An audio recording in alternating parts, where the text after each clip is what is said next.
Just wait on Fiona.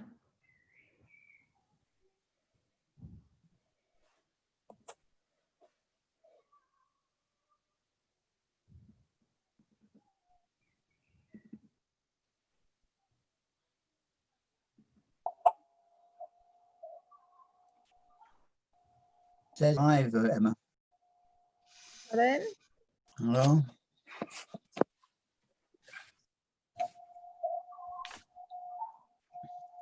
Hi, Emma. Hello. Waiting on Fiona is just checking on.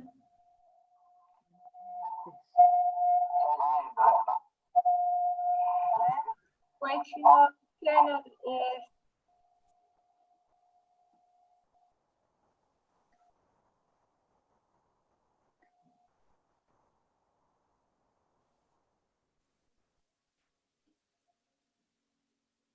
So I think we can. Fiona, are you doing? Yeah, just bear with me a moment, please.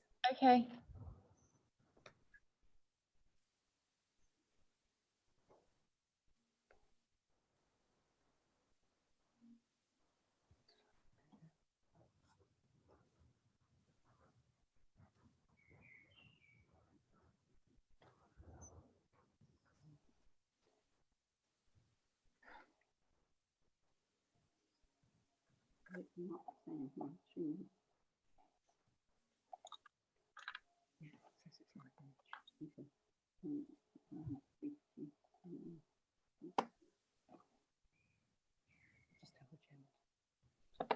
Okay, Chairman, you can start the meeting now. Thank you very much, everybody.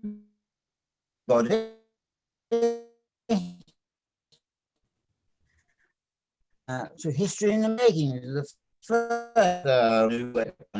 with scares anyway. Yeah. Sorry. You're breaking. My name is Councillor David Beeman, and I am the chairman of the committee. With me is Councillor John O'Brien, who's the vice chair. I'd like to start by confirming those present are that are members of the committee. Is that right, Emma? Everybody's here? Yeah. So we've got apologies from. We haven't got Kika Murleys or Brian Ed. Yeah. We have Councillor. Yes, you do. Sorry, You Rachel, do. you do have Councillor Murley's. I waved. I did everything. Oh, okay. But we have apologies from Councillor Edmonds, and he has apologies, and substitute is Councillor Bisham. Thank you very much. We're supported this evening by a number of officers. We've got Barry Devlin, who is the planning lawyer. Chris French is going to be with us. Philippa Staben, Patrick Arthurs, Emma, and of course Emma did, a number of members. Members and officers, please use the hand raise function within Zoom, the blue hand, and to indicate that you wish to speak. Please keep yourself on mute at all times when you're not speaking, otherwise we get loads of feedback. Please can I also ask that any questions are kept brief and to the point. We'll be speaking this evening, and an alarm will sound when you have been speaking for up to 4 minutes. That's half an hour before. If any members in the meeting lose their connection temporarily, I'm afraid we'll have to pause and stop until they have a chance to rejoin the meeting. This will be no longer than 5 minutes. If the webcast stream fails, then we will also have to adjourn until we're able to reset the connection. So fingers crossed, and let's hope a straightforward run. Right, on to the agenda. Agenda item 1, apologies for absence. We've already apologized from Councillor Edmonds, yes, and he's substituted by Roger Brishan, yes. You muted. Yes. Muted. Muted. Okay, Emma, are you muted? Yeah, that's right. So yeah, apologies from Councillor Edmonds, and Councillor Blisham is substituting. All right. Okay. Yeah. Right, secondly, does any disclosure, Emma? None prior to the meeting. Okay, well, I've got one declaration of interest of myself, and as I'm a member of the Waverley Borough Council Executive, was present at the presentation requested of the wall made by, in fact, Barclay Holmes way back in October, but that in fact there was just an application, and in fact no decisions were made, and in fact, so therefore I have no pecuniary interest, but I'd like to declare it, please. Yeah, non-pecuniary. That's fine. Okay. Right. 3 questions from members of the public. Any questions from members of the public? None received. Questions from members? None received. Any relevant updates to government guidance or legislation? I think it's Beth who's going to answer that one. Thank you, Chairman. There are a lot of updates from government in light of the pandemic, but none that are relevant this evening. Okay. Okay, right. Well, we're basically moving on to the main meat of the meeting now, and that's the application to the Planning Commission. Please note that we'll be using the polling feature within Zoom that has been set up so that votes on the following items can be taken by general assent or using the polling. If a recorded vote is required, this will be done by roll call and will of course require 5 + 1 members if that is necessary. Okay, right. Application for which speaking. We'll move on to the first one. A1. WA 20200055 land at Harvest Grange Road, Tilford. Proposal: the erection of a detached garage and creation of a vehicle access. The officers present is Philippa Stadden. Philippa, wherever you are. Yeah, I think we to her. Thank you, Chairman. I'm just going to share my screen. Okay.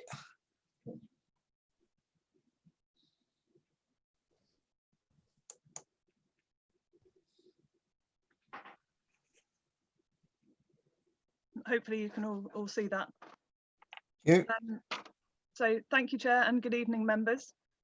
So this application is for the erection of a detached garage and the formation of a new vehicular access from Grange Road. I've got a number of verbal updates just to provide to you. So I have received an additional neighbour representation yesterday from Melanie Hill, who I believe is speaking later. And I spoke to Melanie today by email and said that I would just note to members that I had received an additional email from her. The sort of in summary, her email is noting the cumulative impact of planning permissions at this site and what the long-term plans may be at this site. So I just wanted to touch on the planning history for the site, which you will have noted in the officer report. There's a number of applications that have been made at the barn, which is it was originally converted from a barn to a dwelling, and there have been 2 applications, for erections of extensions and alterations. A key one to note is WA 2018-2174, which was recommended for approval by officers at committee, but members resolved to refuse the application, and this decision was dismissed by the planning inspectorate. Therefore, planning permission was granted. I was contacted yesterday regarding reports of the garage already being under construction at site, and I contacted the agent, and I have been provided with the photos that are on this slide, which show that there is no garage under construction at the site. I'd just like to urge members that today we're concentrating on the matter in hand, which is the application for the erection of a garage and the formation of a new vehicular access. And it's important that we bear in mind what we're here to discuss today. So I'll move on to my presentation now. So here on the location plan, we see the location of the existing access, which provides access to the wider Harvest Nursery site and to the approved football pitches, which are here. The Grange Road is running here, and the timber yard, which is part of Harvest Nurseries, is here. And the barn, which is also referred to as Linea Verde, is located here. So the barn at the moment is accessed via the existing access track, which serves the football pitches and the wider Harvest Nursery site. So here we have an aerial view of the site, which shows the barn kind of in situ with various construction works going on, and you can clearly see here the existing access, and you can also see the clearing, which I'll come on to later, which will be the proposed location for the new access.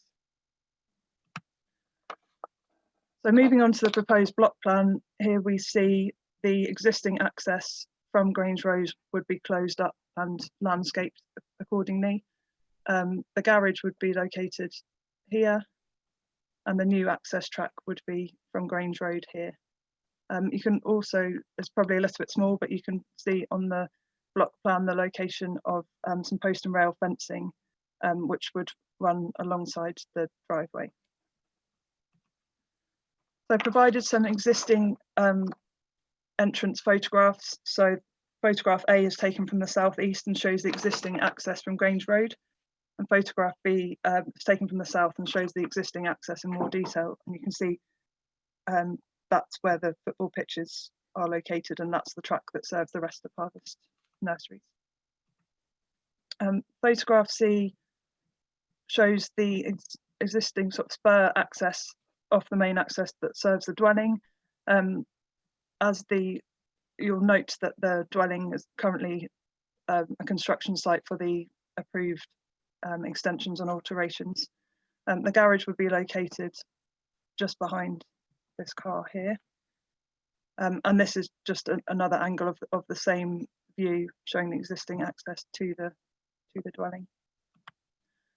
In this slide, I've shown the proposed location of the entrance. So there's an existing clearing in the trees here. As I set out in the officer reports, the clearing is a result of the presence of a disease amongst a number of trees on the site. These trees were removed under recommendation of DEFRA as per the documentation which was provided by the applicant and is saved on the file. The tree stumps are there for security purposes. You will note from the officer report that the County Highway Authority, as our statutory consultee, has been consulted on the application and raised no issues subject to a number of conditions with regard to visibility displays, the space being laid out in accordance with the approved plans, and the provision of electric vehicle charging points. I've referred to a number of historic aerial photographs within my report, and I thought it'd be helpful to show them here. So the one on the left is from 2009, and here you can see the extent of some hard standing in the location of the proposed access track. And again, in 2012, you can see that there is hard standing, albeit not in the form of an access track, but the hard standing is already there in place. So moving on to the proposed garage elevations, the proposed garage is a modest 2-bay garage without accommodation in the roof and has a log store to the side.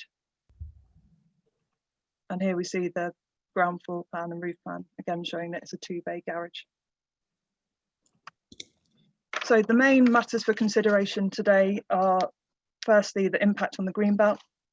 As set out in the officer report, whilst the proposed garage would constitute an appropriate development in the greenbelt, it is considered that very special circumstances exist in the form of the reasonable want for the applicant to seek a modest 2-bay garage to provide secure storage for the property. And it should be noted that there are no other outbuildings serving this property. The proposed access track would constitute an engineering operation which is listed in the MPPF as an appropriate form of development in the greenbelt. Furthermore, as shown by the historic aerial images, there were areas of hard standing in this location previously. The proposed fencing would have some impact on openness, but owing to the post and rail nature, it would not prevent views across the site and therefore would not be harmful to the openness. With regard to the impact on the AONB, AGLV, AHLV design and visual impact, the proposal is considered to be of an appropriate scale, form and design and would be acceptable in visual terms. Thank you, Chair. Okay, thank you very much, Sherpa. We've a number of public speakers, and each person has 4 minutes. I'm going to give you some timing and try and give you, I think the alarm's going to sound after 30 seconds to go. The first one I'd like to speak is Melanie Hill. Melanie, you here? Eh? I am indeed. Thank you, Chair. Oh, it's okay. It's disappointing to hear that Waverley Planning Department are seeking approval of this application today. Having contacted MP James Brockenshire's office last year, I understand it's up to each individual local authority to interpret the planning guidelines for their individual area for the benefit of all. Mr Trevellyan's land, for which Connolly Associates are acting today, is within Greenbelt, AONB, AGLV and close to SSI, and it has an Article 4 government protection over it. There have been 8 separate planning applications for this land over the past 5 years. There have been 4 previous applications for this barn in question. This is now the 5th application for the same barn. None of the previous applications requested a garage or separate entrance. Grange Road is a boat. The public have the right of way to use it. It's enjoyed by many walkers, cyclists, horse riders, families enjoying Frensham Little Pond. In the letter from the Highways Agency sent in on the 27th of February, it stated that further trees and shrubbery would need to be significantly cut back and removed in order to create the necessary spray lines required by law for a new entrance to be safely used. As I'm sure you are aware, there is already the entrance right adjacent to the property with a small private driveway in existence to the barn at Green Hills Nursery. Mr Connolly states in his application that the new entrance is 1,000 metres from Little Pond main car park. However, he did not mention that it is only 200 metres from the smaller National Trust car park along Grange Road.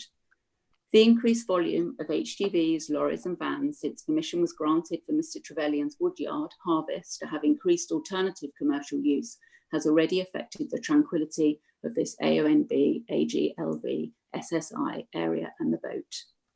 Through a combination of scope creep, successful applications and appeals, the fabric of the area is being changed from its rural base to a more commercial environment. Not only is this contrary to government legislation, but it is there, which is there to protect this land, but it erodes the enjoyment of this special area for use by many people who visit it for recreational purposes. Importantly also, the houses along Grange Road sit very close to the road. Over the past few years, the road has seen a substantial increase in traffic, particularly the heavy goods vehicles, which, given the 40 miles per hour speed limit, travel at and in excess of this speed. Not only is it an extreme disturbance to residents, but buildings often shake with the vibrations. Any successful building and access applications will only add to this problem. The application is yet another example of scope creep, and if granted, will open the door for subsequent applications that will continue to erode the character of this area and have detrimental impact on the residents' lives and the general public's enjoyment of this area due to the ever-increasing road noise. The council is there to serve all residents and uphold protection for this special area. Over the last 5 years, the views of local residents and NGOs that have campaigned to protect the area and limit excess road traffic have in general been brushed aside. The council should be wary that of the continued development applications being made and seek to look after the interests of residents and recreational users of this area. With all the numerous planning applications for the fields reuse and now the barn, I would like consideration drawn to Mr Trevellyan's possible long-term plans for this land and whether it should be suitable for such gradual change of use in this protected area. Thank you for your time.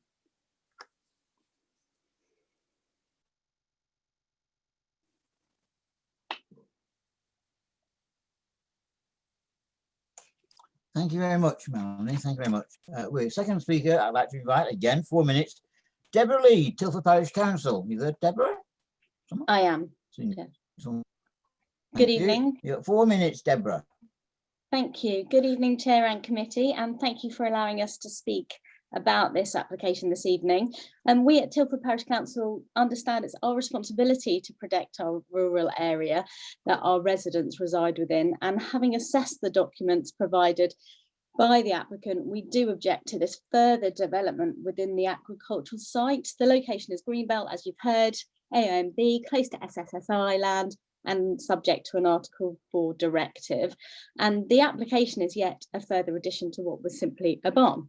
As such, this represents continuing development that is intrusive to its environment, and it does contradict the distinctive character of the landscape that we know so well, in which it's located, and it would be also visible due to the lack of screening currently.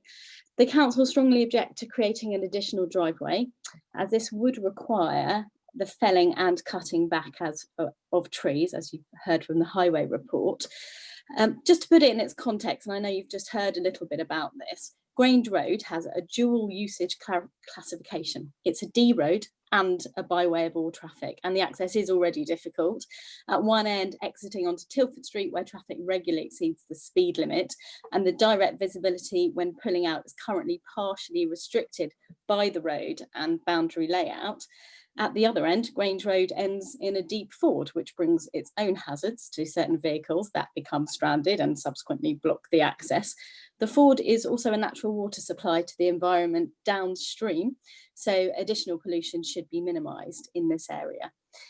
The site has seen multiple applications and changes resulting in continued development, and this inevitably has and will further increase further traffic along Grange Road. There are already large vehicles using the road.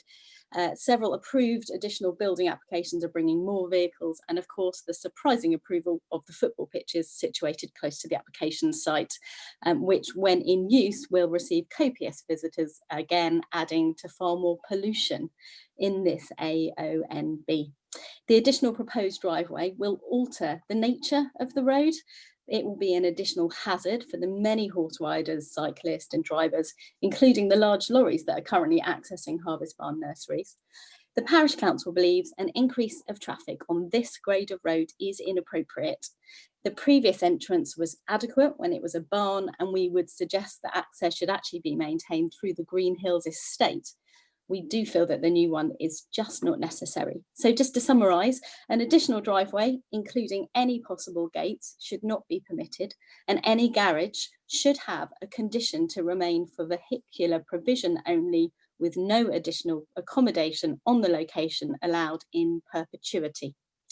There should be no additional vehicular entrance on Grange Road. Access should be through the estate, and given that's the application that we're considering here, then we would recommend refusal. But thank you for listening. Thank you very much, Deborah. I think we've lost Dan Hunt. Is Dan Hunt gone and disappeared somewhere? He said he'd have to log off. Otherwise, yeah, I had to jump out and I jumped straight back in. Really you hear, oh, but did you hear Deborah Lee speak? You heard Deborah Lee speak, Dan? Yeah. Okay, right. Okay, thank you very much. The next speaker is Mr. Connolly. Your turn. 4 minutes, Mr. Connolly. Hello, good evening. Good evening. A prepared speech. What I'd like to do is try and alleviate the concerns of the Parish Council and Mel Hill, the other objector. So I'll deal with each of the items they raised in turn. Number one, there is an Article 4 directive that covers the area, but this application is not at all relevant to the Article 4 direction, so it doesn't compromise it at all. And there is a summary of this in the officer's report. Secondly, as the building already has consent for residential use, there'll be no increase in traffic. So there'll be no increased danger, no increased pollution, no increased road noise, no increased danger to anybody using that road. In fact, there'll be less danger because you won't have HGVs and a residential use using the same access. The other item, no trees will be felled to create the sightlines. No trees have been felled. There is the use of a gap in the trees where a number have been removed and have been required by DEFRA to be removed because they suffered from a very a deadly disease to trees which could spread to the whole area. And the estate owner wisely and on an environmentally friendly basis removed these at his cost. The disease was Phytophthora lateralis, and if the trees had not been removed, the whole of the area could have been blighted. Next item, the Parish Council were concerned that the garage would be visible. We're actually providing screening, so it will be less visible. The applications to other parts of the estate are not relevant. The application before you is for a garage. The garage, as Deborah Lee of Tilford Parish Council noted, is acceptable to her. There is already an allowed access onto Grange Road, so there'll be no increase in traffic, no increase in pollution, and also there's no impact upon the very small little car park, which is just down the end of the road. Surrey County Council have took a considerable amount of time to look at this and came up with no objection. The other item which was raised was the government does not promote the growing the rural economy. It's totally contrary to the NPPF. National planning policies and Waverley's own policies promote a healthy rural economy, and this estate provides it, albeit this is not an issue before anyone now, but if this is used as a reason to turn it down, you'll be turning it down totally in the face of Waverley's own policies and national policies. I think that's everything which was mentioned by the two speakers, but there are a number of other items raised by the public which were incorrect. Number one, there'll be inferior sightlines. That's not correct. They will be improved. Number two, there'll be an increase in traffic on a busy road. No, it will remain the same. There'll be an impact on articulated lorry drivers. No, it'll be improved because they're not using the same access. It's in a triple SI. No, it isn't in a triple SI. It is outside the triple SI. There will be loss of trees. There will be no loss of trees. A digger had been witnessed clearing the access. That is not the case. It's misinformation. It is a shame that Natural England do not have the resources to investigate further. Natural England were consulted and they were happy with this proposal. There are inaccuracies in the application. There are no inaccuracies. The application had been put together by a professional body, and everything in there, we as a practice of architects locally stand by, and it's been subject to scrutiny by the officers of Waverley Borough Council, who've also found that there's nothing in there which is inappropriate or misleading. Thank you. That's me finished. Thank you very much, Mr. Conroy. Thank you very much. We have a fourth speaker tonight. Councillor Hyman, you wish to speak on this item, yes? You have 4 minutes, Councillor Hyman. Thank you very much indeed, Chairman. You can hear me, yes? Yes, I can hear you.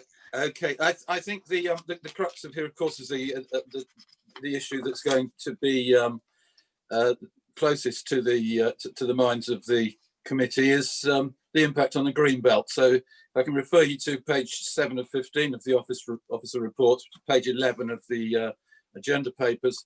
And at the very bottom, it tells us that inappropriate development will not be permitted unless very special circumstances can be demonstrated. It is, of course, for the committee to determine themselves whether it's inappropriate development and whether those very special circumstances exist.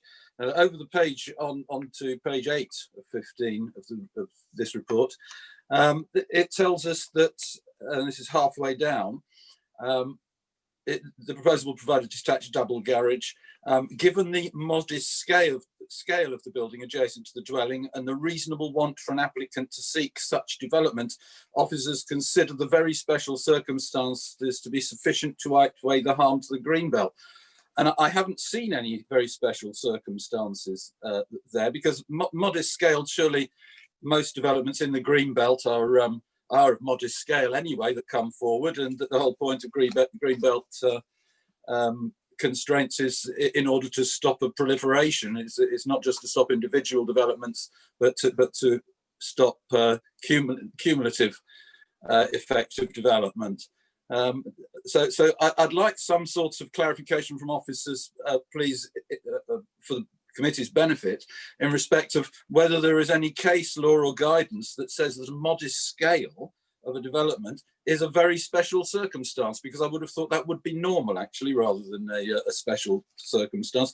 And similarly, the reasonable want for an applicant to seek such development, clearly it's irrelevant that an applicant can apply for such development. Anyone's free to apply, but whether reasonable want is, I would think, is either entirely irrelevant or certainly would not be anything to do with a very special circumstance. What people want, if there was a reasonable want, it existed when they first put the application in to convert to a barn years ago, or when the addition of the extensions were proposed and eventually obtained permission for.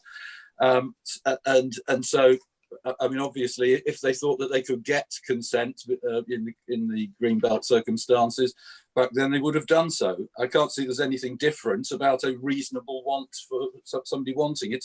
And similarly, the last thing that I think we should have clarification on, Chairman, if we may, is the issue of engineering operations for the access track.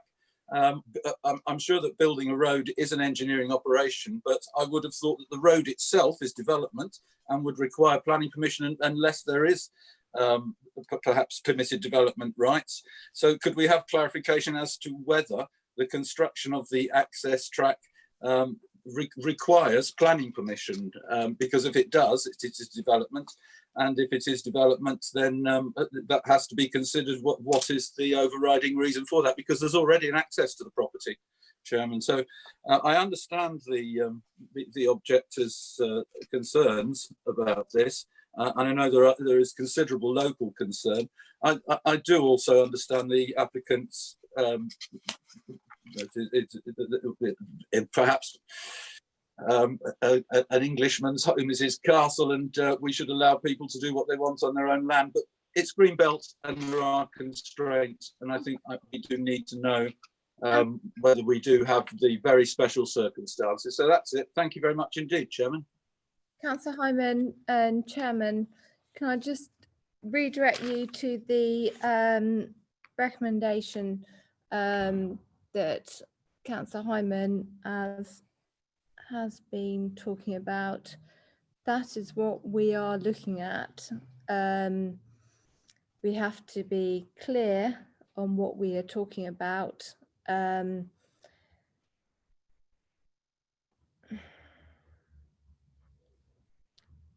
We just need to focus on what is being asked for and the proposal, and not deviate from what is being asked for, which is a erection of a detached garage and creation of a vehicle access. All right. Councillor Kilburn did ask a question in chat, which I'd like to answer. Every councillor has the right to speak on items, I'm afraid, but that doesn't have even if it's outside the ward. But if it's a ward member, they can have another 4 minutes at the end. Is that my understanding? That's correct, is it? Yeah, that's correct. Okay, right. Beth's hand was up first. Do you want to go first, Beth, or shall Sorry, Brian Adams? I am experiencing some technical details. Oh dear. Yeah, all right. Perhaps Beth, we'll ask Councillor Adams first to see if we should speak. Yes, Councillor Adams, you put your hand up. Thank you, Chairman. Yes, I hear what our two parish councils, relevant councils, have said. Deborah Lee and the Frensham Parish Council are also objecting to this. I think the special circumstances are a bit dubious. I think that I'd like to ask the committee to consider that themselves. But most of the issues that have been raised, I'm now satisfied, have, from a purely practical point of view, been resolved. I don't see a particular problem, any additional problem with traffic. I don't see any additional problem with sight lines. Even as a barn, there was quite significant traffic going up and down the other access to the barn. So in fact, I think with a single residence, I think there's actually less traffic going in that direction. I think we really lost the plot when our original decision to reject the house was overturned by the appeal. So this really is purely a sensible addition to that house. So I think I will accept what the officers are recommending. Thank you. Right. Could you please put your hand down, Councillor Adams? And then, yes, Councillor Deere. Good evening, Chairman. Nice to see you. Good to see you. As with all applications in the Greenbelt, there's clearly a lot to be taken into account here. And I mean, I like many members, I'm sure I've been down to see it and have a look as far as I could. We need to be protective of the Greenbelt, clearly. But this is not virgin territory, as has been pointed out by the planning officer's report. Traffic is not an issue, I think that's a matter probably of general agreement now. The building is small and the design seems to be respectful of the main building.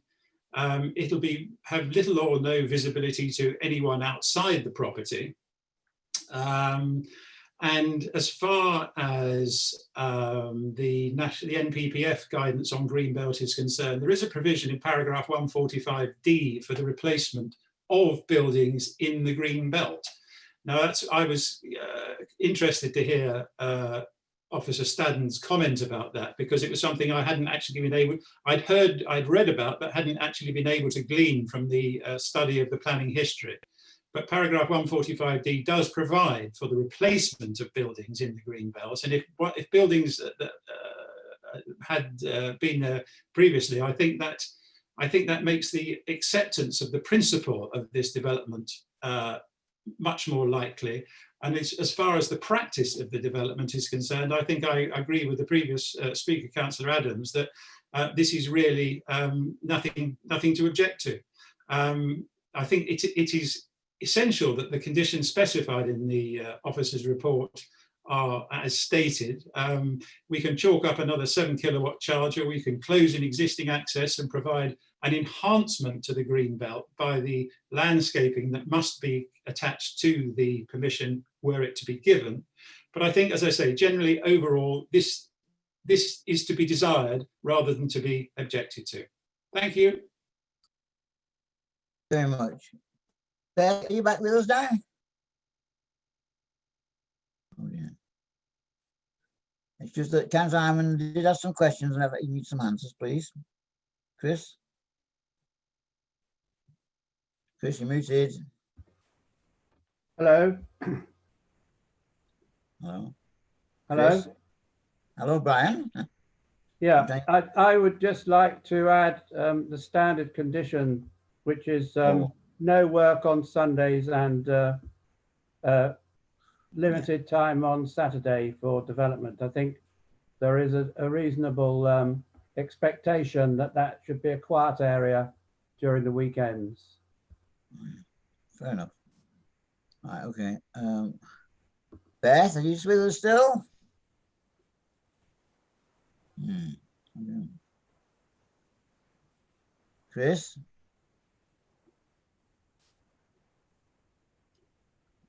Could somebody answer me? Chris, you're muted. Sorry, Chris. Councillor Beeman asked some questions. Wanted us to come back on the questions that Jerry Hyman had asked, but unfortunately Beth seems to have dropped out of the call. Is it possible you could answer the questions, Chris? Thank you. Of course. Yeah, happy to. I think the main question that was being raised is ultimately whether the garage and them not having a garage represents a very special circumstance. We think it, along with the kind of proportionality of the garage and the scale of it and its impact on the Greenbelt, and we feel that it does, and for that reason we put forward the report saying that we recommend approval. The other point is to do with the access driveway. It's an engineering operation, is part of the application, and in terms of an engineering operation, it can be appropriate development so long as the impact on the openness of the Greenbelt is acceptable. We consider that is, given the scale of what's being proposed and the level of engineering that would be required to achieve that. So I think those were the two areas really that were raised. Yeah, I'm happy if there are any further questions on that. Thank you, Chairman. Mr. Chairman, I can't seem to raise my hand. Sorry.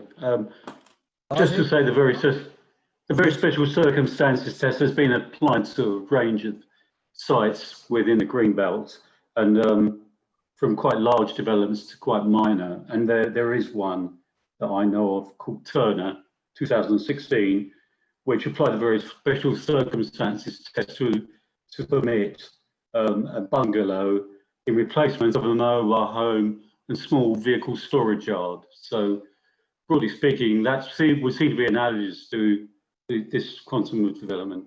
Thank you, Mr. Chairman. Thank you, Mr. Dillon. Councillor Coburn.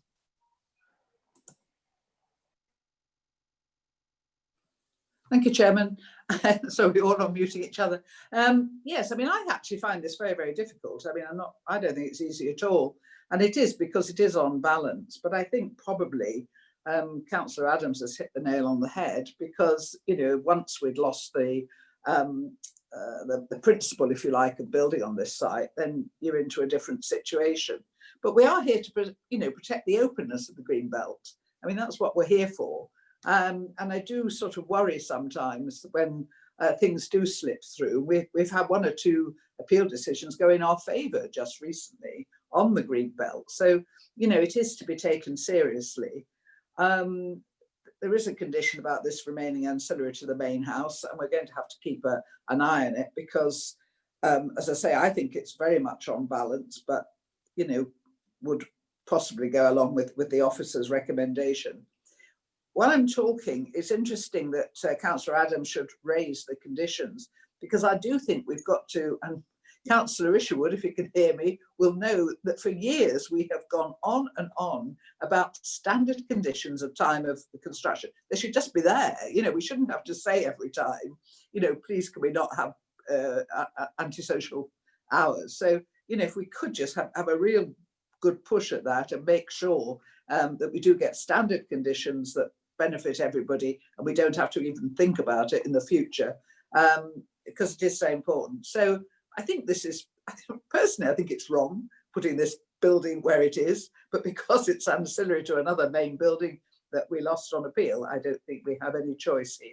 But I do think, you know, it doesn't stop us in the future from trying to defend the green belt from inappropriate development and to protect the greenness of the and the openness of the green belt. So I think on balance I'm going to have to come down, but I'm not convinced that there's very special circumstances here. I think it's just something we're going to have to live with. Thank you. Thank you very much. I quite agree we should have these standard conditions in, and we'll come out of it. Anything else we should speak on this item? Is that all done? Oh, I see. I mean, people waving at me now. Councillor Brishan, I saw you first. Then Councillor, oh gosh, yes. Councillor Brishan, Councillor Rubini, Councillor McMurray, and Councillor. Yes, Councillor Brishan. Thank you, Chair. I've got no particular objection to the garage. It's quite attractive, actually. I'm concerned that there's 2 driveways very close to each other on what is quite a busy road, actually, when there's a perfectly adequate driveway there already for them to use, which I believe is currently in use. That's my concern. Thank you. Okay, thank you. Councillor Rubini. Thank you, Chairman. First of all, what I would say is that I listened very carefully what the speakers had to say, and I must admit I'm totally confused when they say that the additional traffic, from what Councillor Adams and 1 or 2 others have said, I personally don't see why it would generate any extra traffic. We are purely putting a garage up to house presumably 2 vehicles from the house, which already use the road anyway. So I don't understand the generation of traffic. Obviously, there will be some building done that will generate a small amount of extra traffic, and I hope that the conditions will then say when they can and cannot use the building. My second one is on page 6, which is purely the site description. It says a detached residential 2-storey barn conversion.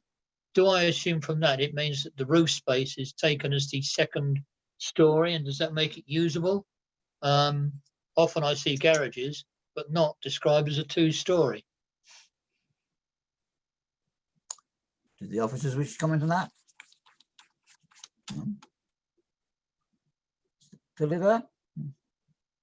You want to comment on that? Oh, hi. Just to confirm, the garage is a 1-storey garage. I'm not sure exactly where on the report that's being picked up from. I know it's page 2, and it says site description, property type, detached residential 2-storey barn conversion. Oh, that's the dwelling. Sorry, Chairman. Yeah. That's the dwelling itself rather than the garage. The dwelling was created following a conversion of the existing barn at that time. So the dwelling is a barn conversion. The garage, which is now being proposed, is next to it, which is a single-storey garage, 2 bays. Thanks for the clarification. That's great. Thank you. Councillor Kiki Murley's. Sorry. Thank you, Chairman. I'm just going to echo Councillor Blishan. I cannot understand. Well, explain to me why there has to be another track. I don't understand why that has to be. It is Greenbelt after all, so you should be protecting as much as possible. So if there is going to be another track, the special circumstances is pretty disingenuous, isn't it? But the other thing I would say is, if it is another track and they're going to put in another 10 meters of new track, this should all be permeable. If we're going to follow our core strategy of trying to keep things, you know, eco-friendly and promote that sort of strategy, then that should at least be put in. I agree with one of the speakers who was talking about the gates. Is there anything about being a large gated gates at the end? Because that's another thing that I think should not be allowed. But in terms of the actual garage, I don't really see. I think, you know, I think the bird's flown with that one. But I think it's completely unnecessary, that extra track. And I think if they are going to get away with it, then it should be permeable. Thank you. Okay. Councillor Martin. Well, I'm worried about this constantly creeping development with an AONB site, really, area. I don't know why they, like Councillor Mirrlees, why they need another access. They put up with the other access for at least 7 years. So I don't understand why they have to build another one. That's all I have to say. Councillor Hunt, you put your hand up? Where's you gone now? Yes, thank you. Yeah, so from my perspective, I mean, obviously granted and appreciate the fact that it's on an area national beauty, but AONB, but you know, they're looking to add a garage by the looks of it. And if you look at, you know, there's no impact on any other residents kind of nearby that are living in close proximity. I agree with a couple of the other councillors have said, you know, they can't understand why there should be a lot more traffic. I mean, neither can I. I mean, you know, there's going to be a bit of traffic perhaps during the construction, but it's not going to generate a whole host of traffic along that road. So I don't really see that that's an argument. I think the point about sort of encroaching on the green belt, you know, is absolutely valid, but really that, you know, they're looking to add a garage on an existing kind of plot, and I can't really see proportionally how this is going to sort of have that much of an impact. So to be fair, from my perspective, I'd be inclined to agree with the recommendation. Thank you very much. And do the others wish to respond to Councillor Mirrlees and Councillor Mark? Well, I've got my hand up, Chairman. Oh, sorry. Yeah. Is that all right? Yeah, of course it is. Thank you. Yeah, just a couple of points. I mean, I'm hearing the debate. It's an interesting, lively debate. I think in terms of the need for another access track, I mean, I'm assuming that they're wanting to create it as a private driveway because the other access serves other development. We talked about the football fields, etc. So all I'd say about that is highways don't have any objections from Surrey County Council Highways purposes. And as Pippa pointed out, pointed out in her presentation, there was an existing hard standing in that location. And thirdly, there would be an opportunity to landscape that. I think Councillor Mirrlees' suggestion that it either be a permeable or porous surface is a reasonable one, and I would be personally happy to impose a condition on that basis. It is a very, you know, it's a substantial length of road, and I think that would be would meet our requirements in terms of climate change and reducing water runoff. In terms of the green belt, I thought Carol Coburn and Councillor Carol Coburn made some very valid points, and yes, it is a balanced one in some ways, in that we absolutely do need to protect the green belt. I think in this instance, I'm comforted by the fact that when the extensions to the converted building, the dwelling, was granted on appeal, I am comforted by the fact there was a condition 4, that was imposed, removing permitted development rights for further extensions. So I do believe we have an element of control over further extensions. But on balance, I do think, you know, I would come back to, it is a modest scale of garage. It's well located in proximity to the building. It's well designed, of appropriate rural materials. And in terms of the impact on AONB or openness of the green belt, I think on balance that those impacts personally I think are limited. And so, you know, I think I would just ask members to look at the scheme in the round rather than any history or any concern about what's gone on at the site, and look at what we've been proposed now: the access drive, the new gate, and the garage. And on balance, I think, you know, the conclusion is that we would struggle to refuse this. But that's your decision, not mine. Thank you.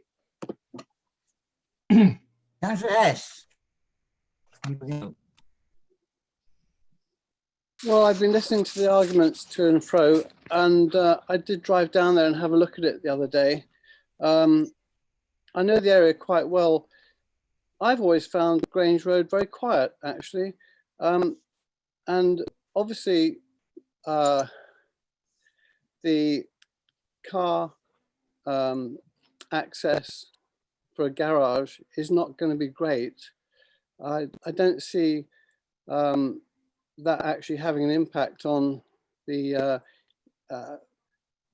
vehicle. Come on, get speedy up, mate. Who said that? Peter Clark. Well, just give me a chance, will you?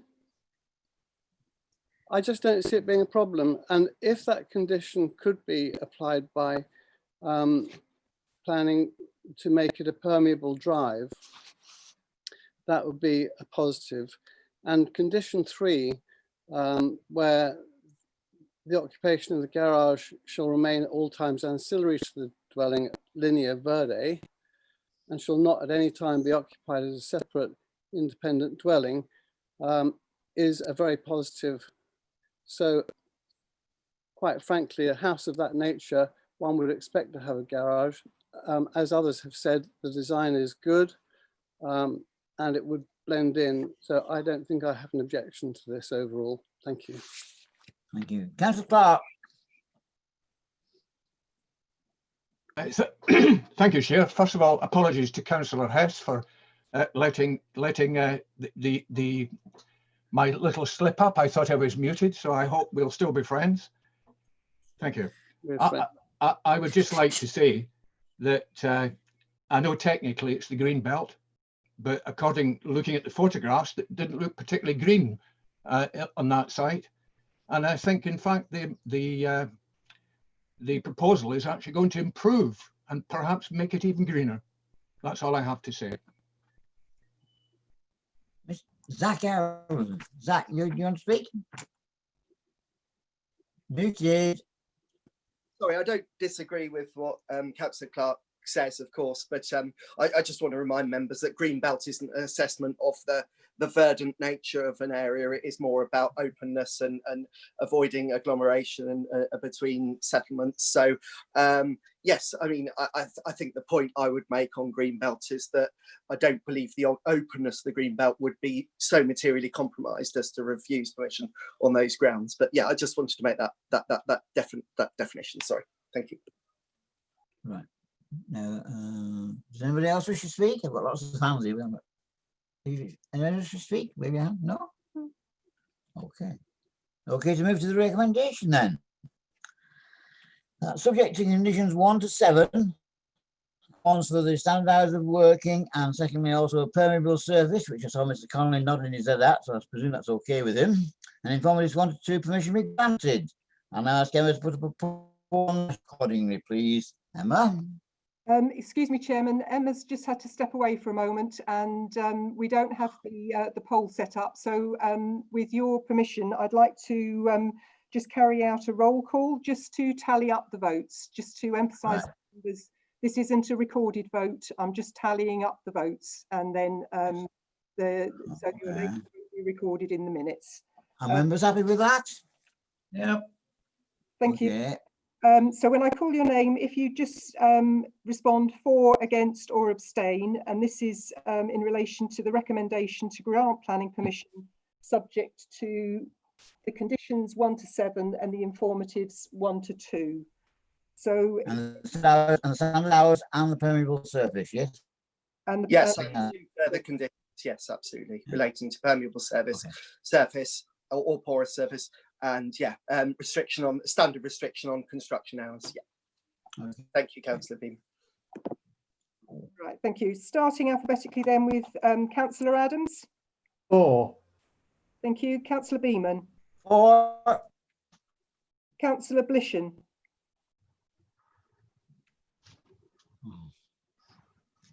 Come on, Councillor Bishop. What's happened to Councillor Blishen? He's Unmute. Councillor Blishen? Yes. Can you give me your vote, please? For, against, or abstain? I'm against. You're against. Thank you. Peter Clark. I'm for. 4. Carol Coburn. 4. Thank you. Simon Deere. 4. Thank you. Sally Dixon.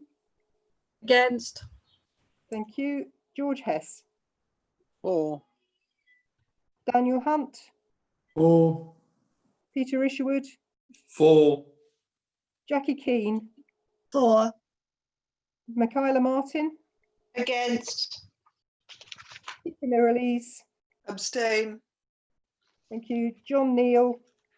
4. And John Ravini. 4. Thank you.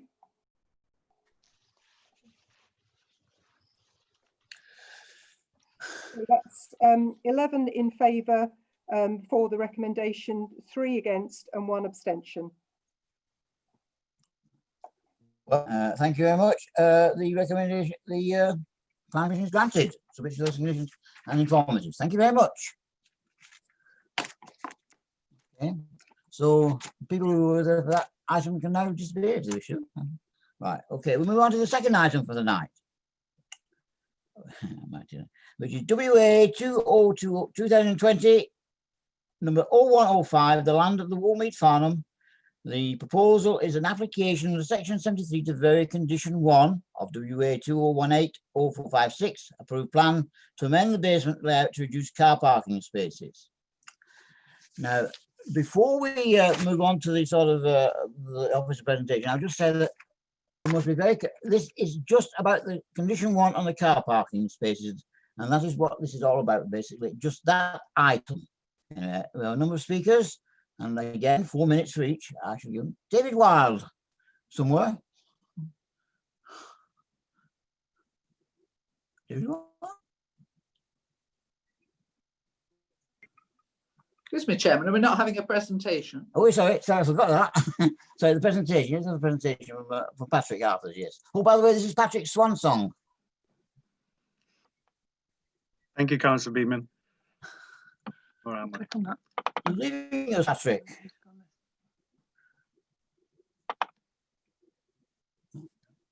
Right, It's not opened, is it? and then just press as usual. Can everybody hear me? Yes. Good evening. Thank you, Chair. I'm here to do a presentation in relation to the Woolmead, which is on East Street in Farnham. I think most of you will know it. So this is an amendment on the section 73 to vary condition 1, which is the approved plans to the extent permission, which is WS 2018-0458, to allow an alteration to the basement layout. The principal implication of the amendment to the basement layout is the reduction in car parking spaces from 141 to 80, when this is an overall reduction of 61 spaces. Of those 80 spaces, 79 are to be allocated for residents and 1 space will be for a new car club. Just before we get into the main body of the presentation, there is an update sheet which I hope you've received prior to the meeting. In essence, and apologies, this was my fault. One of the recommendations within the body of the main report was in relation to an amendment to the traffic regulation order, and suggested that that amendment could be achieved by an addition to the legal agreement. We had received legal advice, and they said that the amendment of the TRO to the legal agreement has been challenged in the past. And actually the best way to achieve this is actually by putting in a Grampian style condition, which, as you will know, is a negative condition, which requires activity prior to the commencement of development.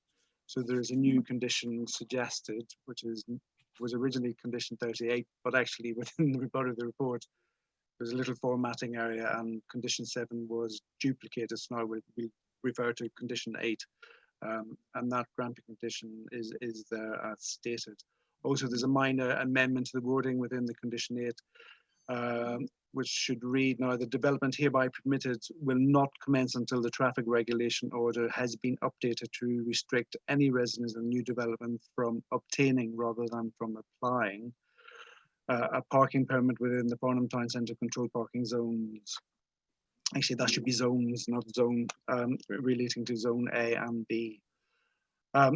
Also, the electric vehicle charging point, just to clarify the nature of the condition. So the report said that 100% of car parking spaces would include electric vehicle charging points, when in fact actually it's 57 car parking spaces, or 71%, which is higher than the requirement through the policy, and that the infrastructure will be put in place to provide the additional electric vehicle car parking. Also, to clarify that the applicant has also made a proposition to provide all of the 61 apartments that don't have a car parking space with an off-site car parking permit for a year period. Within the body of the report, you will see that because this offer isn't in perpetuity, we don't feel that it should be taken into account in terms of the planning reasoning. So that hasn't, we suggest that that isn't taken into account.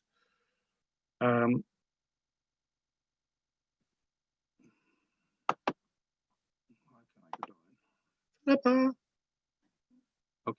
Oh, sorry. What's happened? Sorry, 1 second.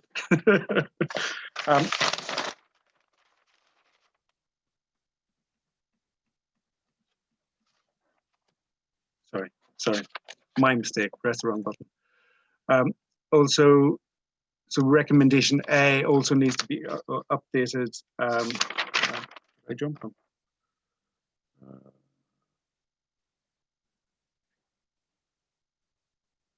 Oh yeah, there's additional representation. Sorry. So there's additional representation. There's only one additional representation from a member of the public, which did not add anything new to that was detailed in the report. So the revised recommendation is recommendation A is to remove within reference to a payment towards the TRO within the legal agreement, and the legal agreement itself will be via deed of variation, which is required in order to update the legal agreement to include the new provisions for a carpool payment, and also to carry over the conditions from the extant permission. Okay. So the location plan, most of you will know where the site is. So Willmead is at the end of South Street, at the junction with the Burr. It's connected by the north on Willmead and to the south on East Street. It occupies a pretty critical location within the town centre. And again, this is an aerial view that gives you a sense of where it is, its connection into the main South Street and along to the train station, and the various other items. And again, these are photographs looking down from South Street into the site. When the application was approved, obviously there were a range of 1960s 3-story buildings on the site. These have now been demolished, and the site itself sits vacant and empty with a range of hoarding around it, and you can see into the site here, and East Street, the cranes on East Street are beyond. So in terms of just to remind ourselves of what the approved scheme is. So the application before us isn't to amend the physical form above ground level of the approved scheme in any way. And the approved scheme in terms of both the commercial floor area and the residential floor area will remain as approved. And obviously, when the scheme was initially approved, there was a whole range of environmental and planning related issues that were considered as part of that determination process. So those have been considered in detail. So we're not asking for those to be opened up or to be questioned as part of this application, but we should really focus on the issues at hand. So again, we get a sense of the approved scheme here. This is the floor plan. The access from Willmead Road will remain as approved. There are several loading bays on Willmead Road as well, both for commercial and residential traffic. And East Street to the south will remain altered. And again, these are illustrative views of the scheme. So it's going to be predominantly 3-story with an element of 4-story within the central part of the site. The ground floor will be occupied by a range of floor space that has approval for a range of retail and office space. And then there is one element of office space on the first floor as well. So the amendment itself, so it's one plan is a basement plan. So basically it's a reduction in the area of the basement plan, a reduction in the dig, and resulting in the reduction in car parking from 1412 to 80 spaces. And that's the plan there. So the access will remain as approved and other elements on the ground floor. So in terms of representations, the application has received quite a considerable level of representation from predominantly from local residents within the Farnham area. And there was one of those, only one letter was supporting it. We also received quite a detailed letter from the Farnham Society, which has been detailed within the officer's report. In essence, I mean, the nub of the objections were coming from the car parking was not in accordance with the Waverley Borough Council and Surrey County Council parking standards, and therefore was unacceptable in relation to the impacts that would arise from this to the adjoining streets. Car ownership in Farnham is viewed as being high, and the proposal was contrary to this. Public transport was viewed as not as good as claimed in the transport note submitted with the application, and therefore the need for the car was seen as overriding that. The commercial rationale for the amendments was viewed as not being totally justified, and the development could be delivered as approved. The lack of parking will affect demand and the sales. Again, this was a comment, but it doesn't have planning merit in my view. And the environmental benefits and air quality improvements wouldn't arise as claimed. So the application itself has had a range of, is obviously was sent to the technical consultees, and none of the technical consultees raised objection to it, providing the mitigation measures as outlined were included and the conditions suggested were included within any new permission issued. So in terms of the determining issues, as I've already said, the original application went to committee and the range of environmental and planning issues were considered at that time. This application, I mean, the key issue is the reduction in the car park. It's not going to be in the physical form of it. It's going to be in the reduction of the car parking. What will that impact have within the Farnham Town Centre area? Will it have a negative impact on those surrounding streets? That obviously the parking guidance has been set up to protect. Obviously, ordinarily, we would say no to car parking that wasn't within the suggested car parking guidance. But within that policy as set out within the officer report, there is, you have to, you know, the applicant is given the opportunity to justify that reduction. Also, just to clarify, an appropriate assessment, and apologies to Councillor Hyman for this, an appropriate assessment has been undertaken of the current application. Natural England have replied and have not raised an objection to it, as was the case within the extant permission, and an EIA was deemed not deemed not necessary within the extant permission, and as such isn't required at this point within this reduced building flow rate either.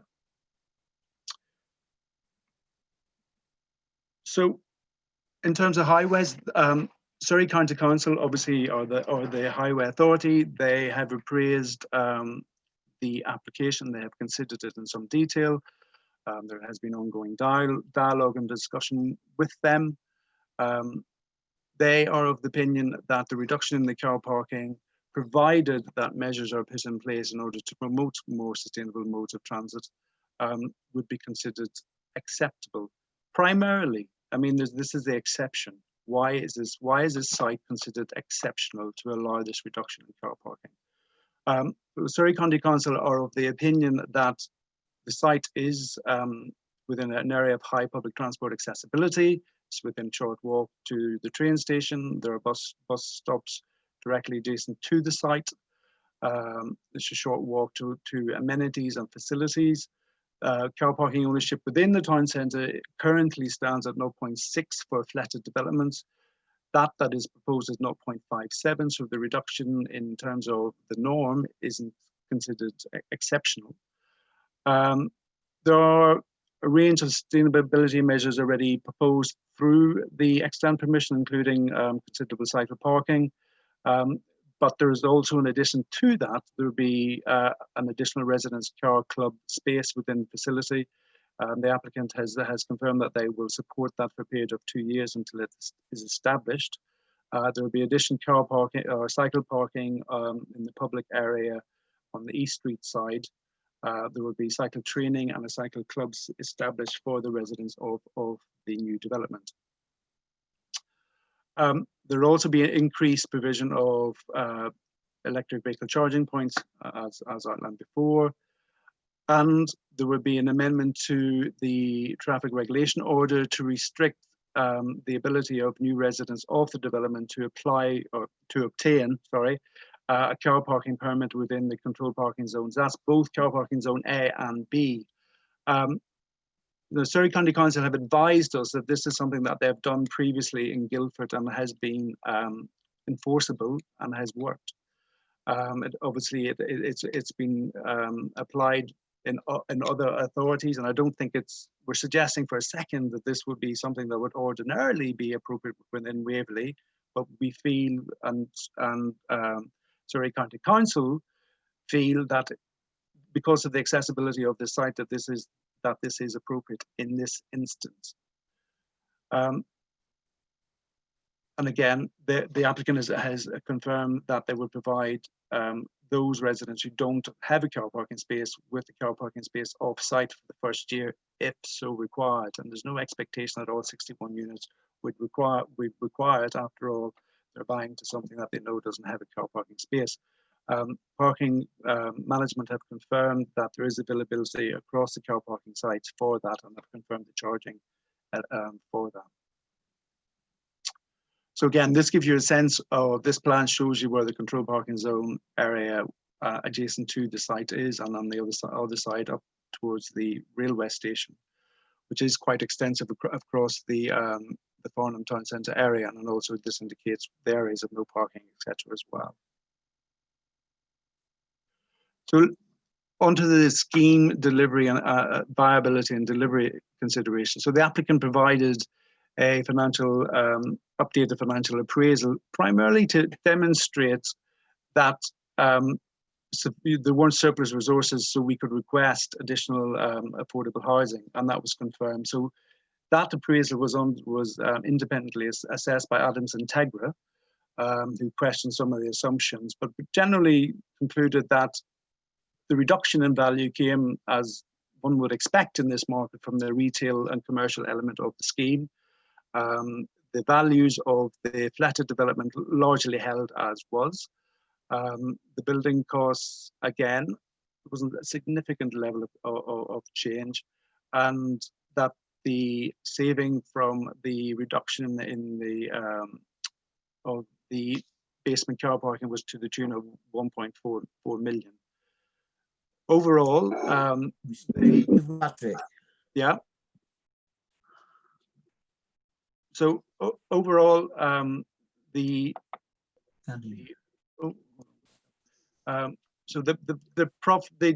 profit was in the tune of 9 million, which was 17.74% GDV. So the range of acceptable GDV confirmed by Integra was 15 to 20% ordinarily, but because of the higher risk element to a mixed-use scheme of this nature, they felt that this should be towards the higher end of that threshold, so towards the 20%, in order to encourage delivery. Obviously, from a planning perspective, The delivery will bring with it a town centre regeneration ambition that has been stated within the policy context, and that would be brought forward and linked in with East Street and the real benefits of those two coming together. And also their positive contribution in terms of both the contribution to the borough-wide 5-year housing land supply and the 3-year housing land supply. And the last thing really to consider is the environmental considerations. Now, since the original application was considered, obviously the authority has called for a climate emergency. The policies associated with a climate emergency haven't caught up, but the essence of that ambition is there. Obviously, a reduction in car parking will achieve reduced car parking movements from the site. And will tie into that overall ambition. Again, there are quality improvement considerations associated with that as confirmed by our environmental health. So in terms of the officer's appraisal, technical appraisal of the application and its conclusion, the planning balance, we are very clear on the one hand that the proposal doesn't meet the car parking guidance. However, when that's balanced against the technical comments from Surrey County Council in terms of the highways impacts and something that they can defend, they're satisfied in that in this instance with the measures to put in place that they don't consider that the impacts to the associated streets will be such to warrant raising an objection, provided those measures are put in place, including amendment to the TRO. Obviously, the delivery of the scheme at the heart of Farnham Town Centre to deliver the wider regeneration benefits, to deliver the housing benefits, is viewed as a positive and viewed as meeting established planning policy. And we believe that the emergence of the climate change, that this is the mode of transit. People buying into the scheme it's their choice.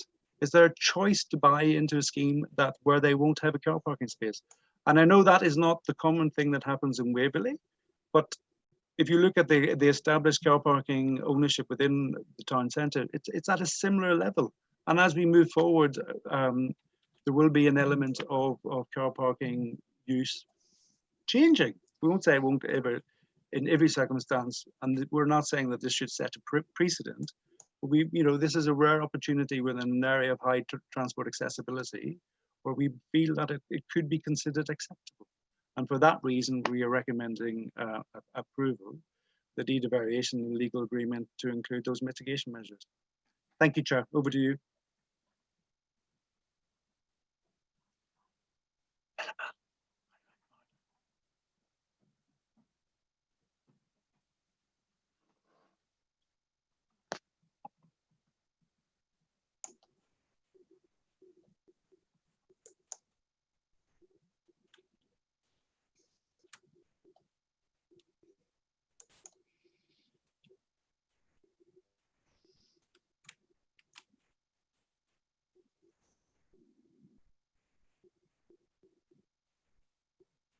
Councillor Beeman, are you? I've just got back, yes. Can you hear me? Yes. Oh, right, I presume the presentation, wonderful, wonderful. Right, move on. Has Patrick finished his presentation? Yes? Yes. He has. Right, now we've actually gone to the public speakers. The first one is David Wild. Is the speaker. Wild, are you still on the line? Yes. Okay, if you'd like to start your 4 minutes now. My name is David Wild and I live near the centre of Farnham. As a Farnham Society member, I am representing the membership and a wide network of contacts. Berkeley Home states it is applying for reduced parking to make cost savings in the face of retail decline. Members, I pose you a question.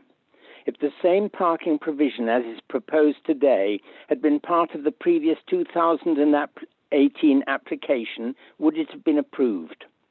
Policy ST1 states the location and size of the development does not warrant any reduction in the provision. I suggest it would not have been improved. In which case, Why should the taxpayers of Farnham be dumped on so Berkeley Homes can be given a second bite of the cherry? And, for the first time in memory, according to my most senior ex-councillor contact. What sort of precedent would that set? If you were the developer of the Centrum site on Dogflood, I suggest you would be smacking your lips at the wriggle room prospects now potentially opening up for you. No non-affordable housing means richer owners than average and more cars than average. The last reliable national figures for car ownership were for 2011, though we know Waverley and Surrey have the highest figures in the country. To hypothesize a decline has no basis in fact. The proposal for 62 fewer parking spaces on site does not mean 62 cars off the roads. It means up to 62 cars on the loose, prowling for parking on residential roads outside the immediate central zone. Their owners won't be keen to spend £762 a year on nearby parks like Riverside 3. That's after the first 1 year free cosmetic permits have elapsed. The nearest unrestricted parking is on Stoke Hills above the Woolmead, with its 3 roads and 85 homes, whose residents will not be happy at the loss of the 16 parking slots set into their big roundabout created for them by Waverley 9 or 10 years ago. They will not welcome outsiders. The nearest hunting ground, next, is the hospital car park. Need I say more? So, perhaps they could use the buses instead, with 2 stops nearby still as yet remaining. Here are 3 comments from my contacts about the bus service. A 1-word one, where? A 4-word one, do we have one? And an observation, the Woolmead site would make a very good bus station for the very good bus service we don't have. As Farnhamians know too well, there is very little on offer, and on average at 1-hour intervals, not the 15-minute ideal. One of my contacts called it a transport, not of delight, but of last resort. I stopped sounding out informed Farnham thinking when I realized it needed 15 calls to get 1 pro-scheme voice of support.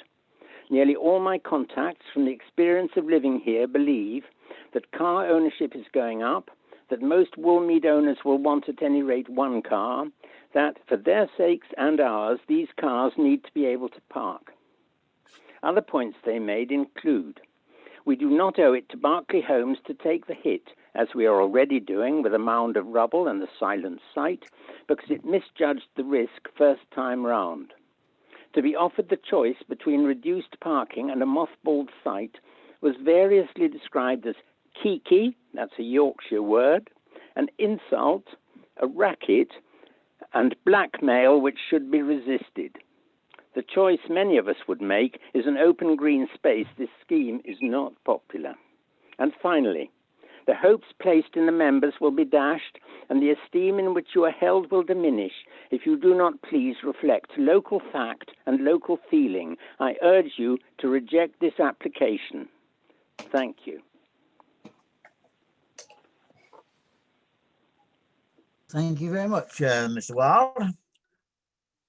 Councillor Scotty Fraser from who's presenting for Farnham Town Council. Councillor Fraser. Thank you. Thank you, Mr. Chairman, and good evening to committee members and officers. A couple of weeks ago, Mr. Robert Jenrick, Secretary of State for Communities, informed us that over £4 billion worth of shovel-ready projects were in the pipeline, and he called urgently for proposals to construct projects that could be delivered within 18 months. He assured the nation that a large number of projects had secured planning permission, and there was no good reason at all for further delay. Well, here we have one of those projects, the Woolmead. The application was granted permission 20 months ago. Demolition has been largely completed, and it is, or should be, ready to go. Except it isn't. The Berkeley shovels are not quite ready yet. Having secured elimination of all affordable units, clearly in order to achieve financial security, and I take that to mean an enhanced profit margin, we are now asked to accept another amendment, this time to reduce underground parking provision by 43% from an approved 141 spaces to the new proposal for only 80 spaces. And this on the doubtful pretext that a large number of prospective residents will not be using cars at all, but will sport their new green credentials by using other means. It is maintained that they will prefer to walk, to cycle, take a bus, or to share a hired vehicle. As desirable as these alternatives may sound, most councillors may tend to view them as unlikely. A more pressing requirement being the incorporation of electrical charging points, I think. One must ponder, though, how many more concessions are to be wrung from this planning committee in order to further secure Berkeley's shaky finances. In truth, Berkeley Homes is a prosperous company, well able to afford to crack on with the construction, as recommended by Mr. Jenrick, but they are not yet shovel ready. They choose to hold Farnham to ransom. The loss of 61 parking spaces will certainly displace that same number of cars from Woolmead, each to be parked elsewhere. Farnham has no available space in Zone A, and it can ill afford that loss. Such radical departure from currently applied ratios of parking spaces to dwellings established by both county and borough planning practice would be unwise. One might characterise it as an aspiration too far and applied too soon. The weight of critical opinion provided by the enumerated points in your agenda before you, 46 against the reduced parking provision to just 1 in support. It is a clear indication that departure from established parking ratios would add to problems of congestion and pollution in the town. Drivers would be induced to drive around, seeking a place to park. Berkeley's proposals are indeed misplaced in presuming a change of character to such a degree. If they're applied, they will set an unsupportable precedent and prove counterproductive. To be left with only 57% of the parking called for by established norms will be disruptive and flout our neighbourhood plan. Their provisions in regulations FNP 1, 22 and 30 apply. You will not need reminding that 1 and 2 bed apartments call for 1 parking space each. Increased bed numbers requiring increased parking spaces. But to be fair, should you agree, Berkeley's proposed to offer a chip-in, a modest short-term financial contribution by way of compensation. But the planning committee, in my opinion, would be ill-advised to be persuaded by paltry inducements. They would be better advised to avoid such ransom and to simply require Berkeley Homes to abide by their undertaking, stick to the permission they hold, and then grasp the shovels and get to work. Farnham wants, I should really say, needs the Woolmead. Councillor Fraser, are you wrapping up, please? You've had your 4 minutes. I'm nearly wrapped up. Is to be built. We have given the applicant every encouragement, but I do not believe that the people of Farnham will look kindly upon surrender to this amendment.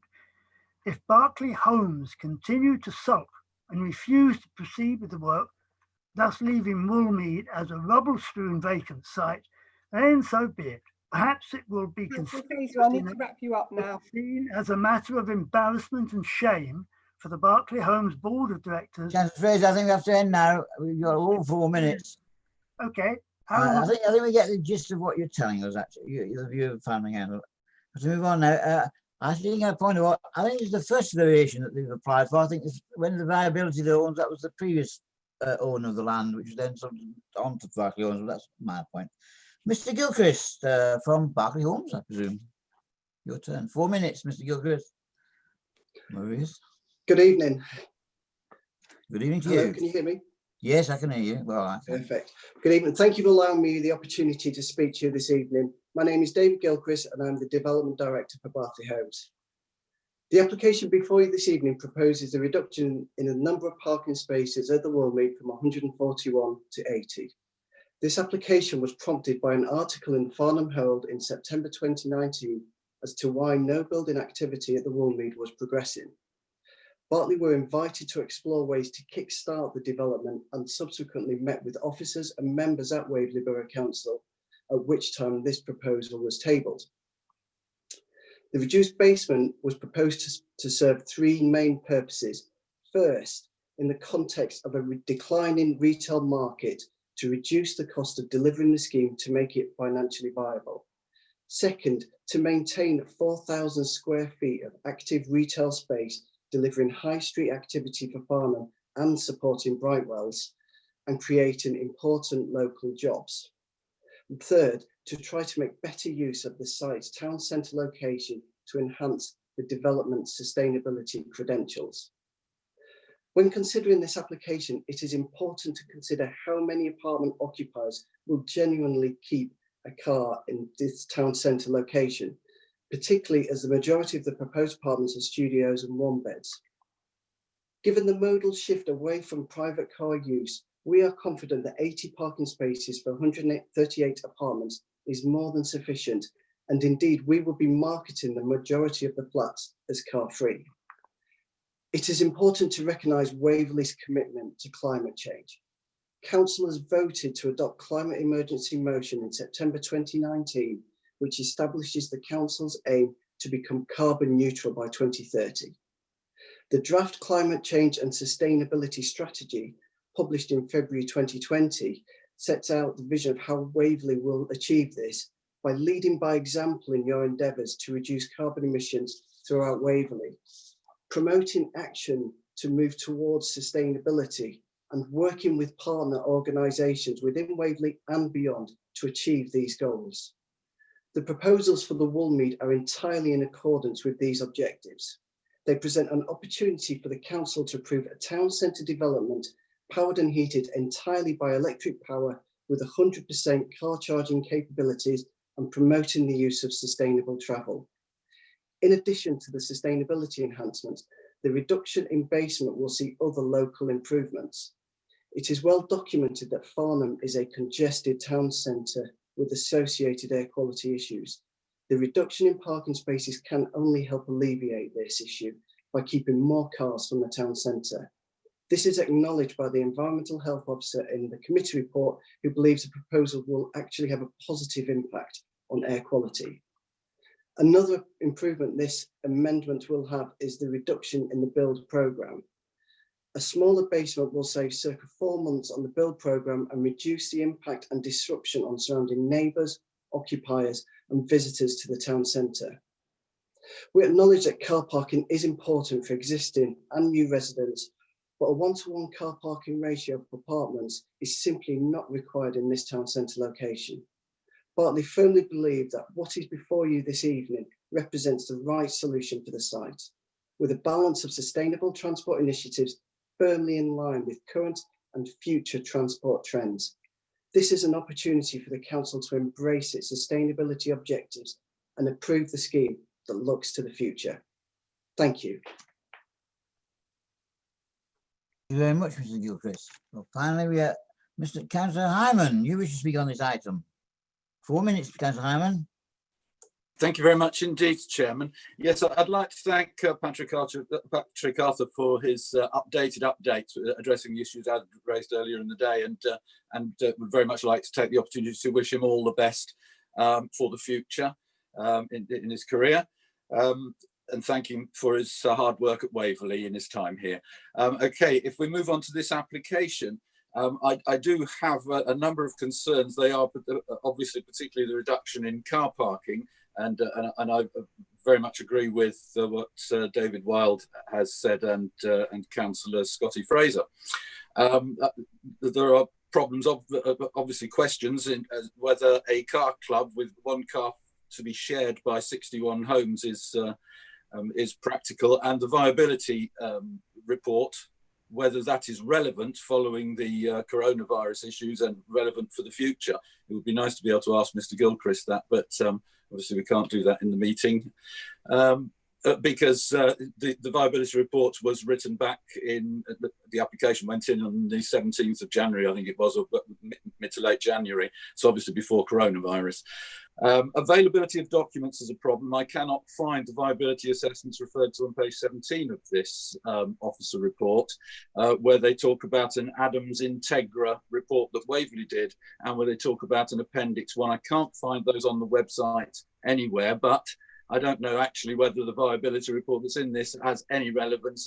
You know, I might suggest that it should be refused, the application be refused on the basis that the viability report is unacceptable, and obviously possibly on the issue of the reduction in car parking if the committee feels so fit. There are also issues with changes made at the discharge stage to the original application, 180458.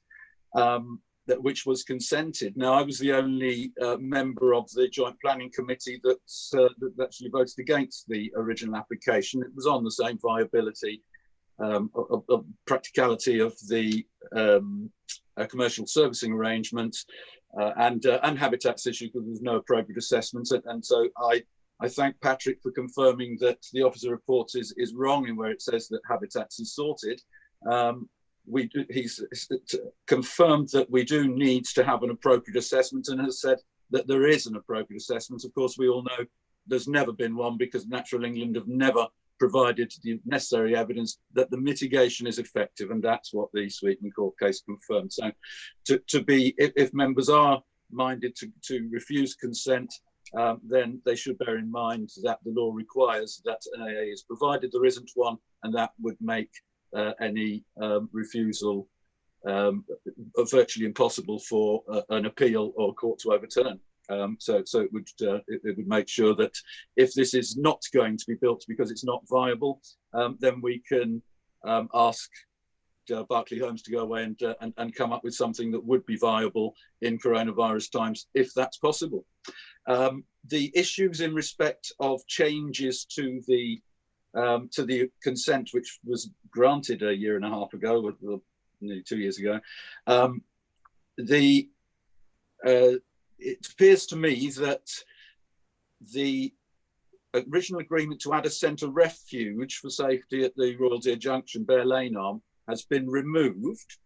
It appears that a right-hand turn from two-way Woolmead Road into Bear Lane has been introduced and allowed where it wasn't allowed in the original consent. It looks to me like there are 3 lay-bys at the rear now instead of 2, and the delivery bay at the front of the building has been taken away. Although one of the plans does say that it is now integral with the bus stop. And I really don't know that it's suitable to have a bus stop and a delivery bay occupying the same space, and that it's Crest Nicholson's job to decide where that's going to be. There is also the issue of the Royal Deer Junction crossing with the far greater new radius that Berkeley want to add on the corner where the air quality analyzer is. Makes the road 50% wider there, Chairman. So there is a confirm there. What on earth this has got to do with the application we're talking about? Councillor Hyman, you've had over your 4 minutes now, so I'll have to stop you there. Okay, thank you, Chair. Thank you, Fiona.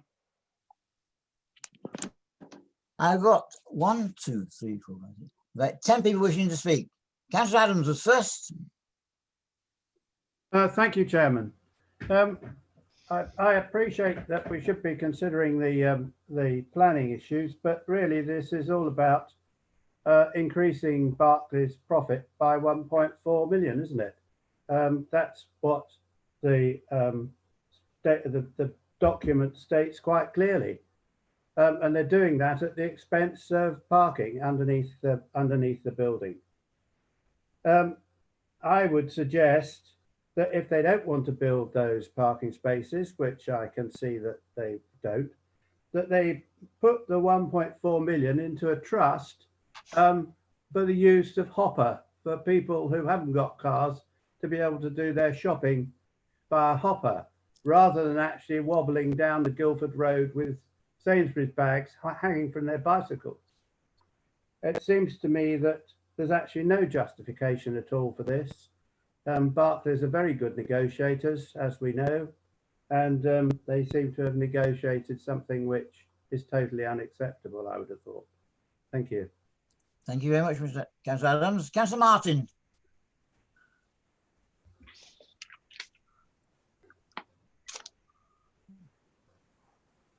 Was she? Sorry, I never had my hand up. Sorry. Well, I've got your hand up here. Okay, right. Councillor Oh, Neil. it's the last time. Oh, Councillor Neil. Thank you, Chairman. I've listened to all the arguments. I'm not really convinced on this business about the parking numbers that have been put forward. There's a number of points, really. I think whilst I'd accept that less people are driving in cities and the big urban areas, I don't think that really applies in the rural areas like this. I think the younger generation still aspire to own and drive a car, even if we can persuade them to walk and cycle more. And the only section really of the community that's really reducing car use is, of course, the older generation when they reach a certain stage in life. So that's where I am on that one. Now, our councils are actively encouraging our residents to walk and cycle, leave their cars at home, but we still want to be able to offer parking spaces for visitors. So the last thing we want to happen really is to find residents of this development somehow being forced, if it comes to it, to be parking on the roads or in the car park, shall I say. So, you know, we want the residents to be parking within their development if they can, with adequate space, so that the public parkouts can be used for visitors. Apart from all this, I think the key argument against the application is the expectation of Barclays to fulfil the agreed planning application and get the project completed, because Farnham needs these housing units and we don't really want these delays. Now, okay, the financial climate has changed and is continuing to change in these uncertain times, but you know, we need these major companies to get on with their projects so that the economy and ultimately their businesses as well can recover. I can't see the argument that Barclays needs to be seen as a special case here, and that we should insulate their risks, you know, at the cost of others in the community and the town. So in that respect, I think the financial scenario we see today would be within the risk profile that Barclays would have applied to the project at an earlier stage. And hence I conclude that Barclays is perhaps trying to move on their risk as they see it now to us. And that should really have been in their calculations in the first place. If the permission is refused here and Barclays decides to delay the project, then they may face further risks that you know, that might ultimately be worse than they are as they see them now. So there is also the risk to them of the damage to their brand, as this is a blot on our landscape and it's portrayed nationally. So, and what if the government does mandate to, you know, people like Barclays to get on and build, and so that we can meet our local plan commitments? You know, I think they should see this situation from the other side as well. Okay, from our point of view, it's a big concern in the town that this delay will have a negative effect on what we're trying to do in the town. But conversely, you know, a different opportunity may open itself up to us if the plot remains undeveloped. So I think that the people of Farnham and Waverley would prefer to take our risk on refusing this Section 75 request. Section 75 request mentions the provision of extra EV charging points. That's obviously welcome, but really it's just a recognition of changing times. The longer the project build is delayed, the more Barclays might expect to have to update their plans further. So I don't see this as much of an amelioration, just a consequence of the delay and an indication to Barclays that the longer the project is delayed, the more it will cost. So please, you know, let them go away and think about just getting on with the job as it is. And the same comments would apply to the provision of car sharing and car clubs and that sort of thing. But the developer is going to have to address these aspects in the future, you know, if they're not going to have adequate parking and things like that. and that might affect, their ability to successfully market the properties. So whilst I can see the officers have tried quite reasonably to accommodate Barclays' changes, on this case, I'm afraid I don't agree with them. Thank you. Thank you very much, Councillor Neal. Councillor Deere, sorry, Councillor Hunt, sorry. Thank you, Councillor Deere. Thank you, Chair. Yeah, so I had a couple of points and a couple of questions, really. I mean, I agree with what's been said so far in respect of how necessary it is for individuals living in those flats to have car parking spaces. So yes, in the centre of London, in a large urban area, it may be that the car usage has declined, but that's not. I can't see that being the case in Farnham, even if this is in the town centre.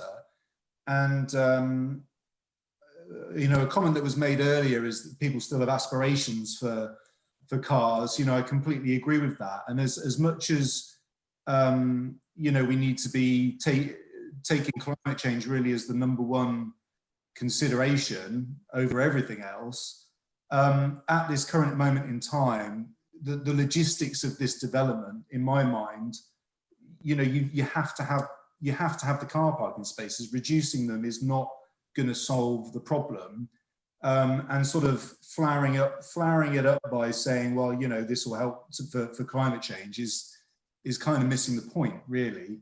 And I think it is just going to mean that the additional cars are going to be trawling around trying to find somewhere else to park, and providing a sort of year-long pass for them to park elsewhere. Well, 12 months isn't very long at all. The other question one question I did have was, how has this got to this stage? I mean, I know we're talking specifically about the parking, but how has this got to this stage with no affordable housing at all in the whole development, as I understand? Is that right? Can anyone answer me whether that is? Well, we just talking about car space. I don't think the affordable housing comes into this matter, actually, but there we are. Well, no. And as I said, it may not come into this matter for this, but I would like to understand how a development of this size. It was not Barclay Homes. It wasn't Barclay Homes who took out the affordable housing, as far as I remember. But anyway, that's apart from that. Part of the original permission, so that's done. Yeah, exactly. But anyway, I mean, I'm just making a point, Mr. Hunt. Anything else you wish to add, Mr. Hunt? So the other question I have is, in terms of commercial viability, I'd like to understand when they realised that it wasn't going to be viable now, that to the extent that they need to make these changes, because you've got Brightwells on the other side of the road, and everybody's known about the decline in retail and the need for town centres to change for the last 5 to 10 years, if you've been paying any attention to it. So I'm just interested to understand when they realised that the revenues from the commercial perspective were going to go down. Okay, Councillor Deere. Thank you, Mr. Chairman. Well, I've been reading, preparing and acting on development appraisals for 35 years now. And I would like to congratulate Mr. Gilchrist on keeping a straight face during the course of his presentation. I have significant difficulties with the development appraisal that I was able to see by courtesy of the planning department. I think there are significant items in it that let me put it this way, I simply don't understand. One of them being the construction cost, the other one being what seems to me a failure to discount the value of the flats post these proposals as a result of their not having any car parking. So, and I'm also profoundly disappointed in the independent report that was prepared, which I seem to think I think missed quite a lot of the analysis that it should have been doing. I think the notion that the folk of Farnham have engineered some sort of modal shift away from private transport, to quote Mr. Gilchrist, is somewhat at odds with reality as well. they may not be powered by internal combustion engines in the future, but they will be private vehicles that may well be powered by electricity. But that is not, they still have to be accommodated.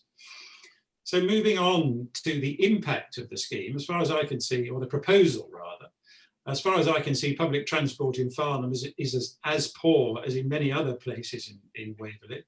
And this proposal would drive a coach and four through the established and accepted planning policy to the eternal detriment of the town.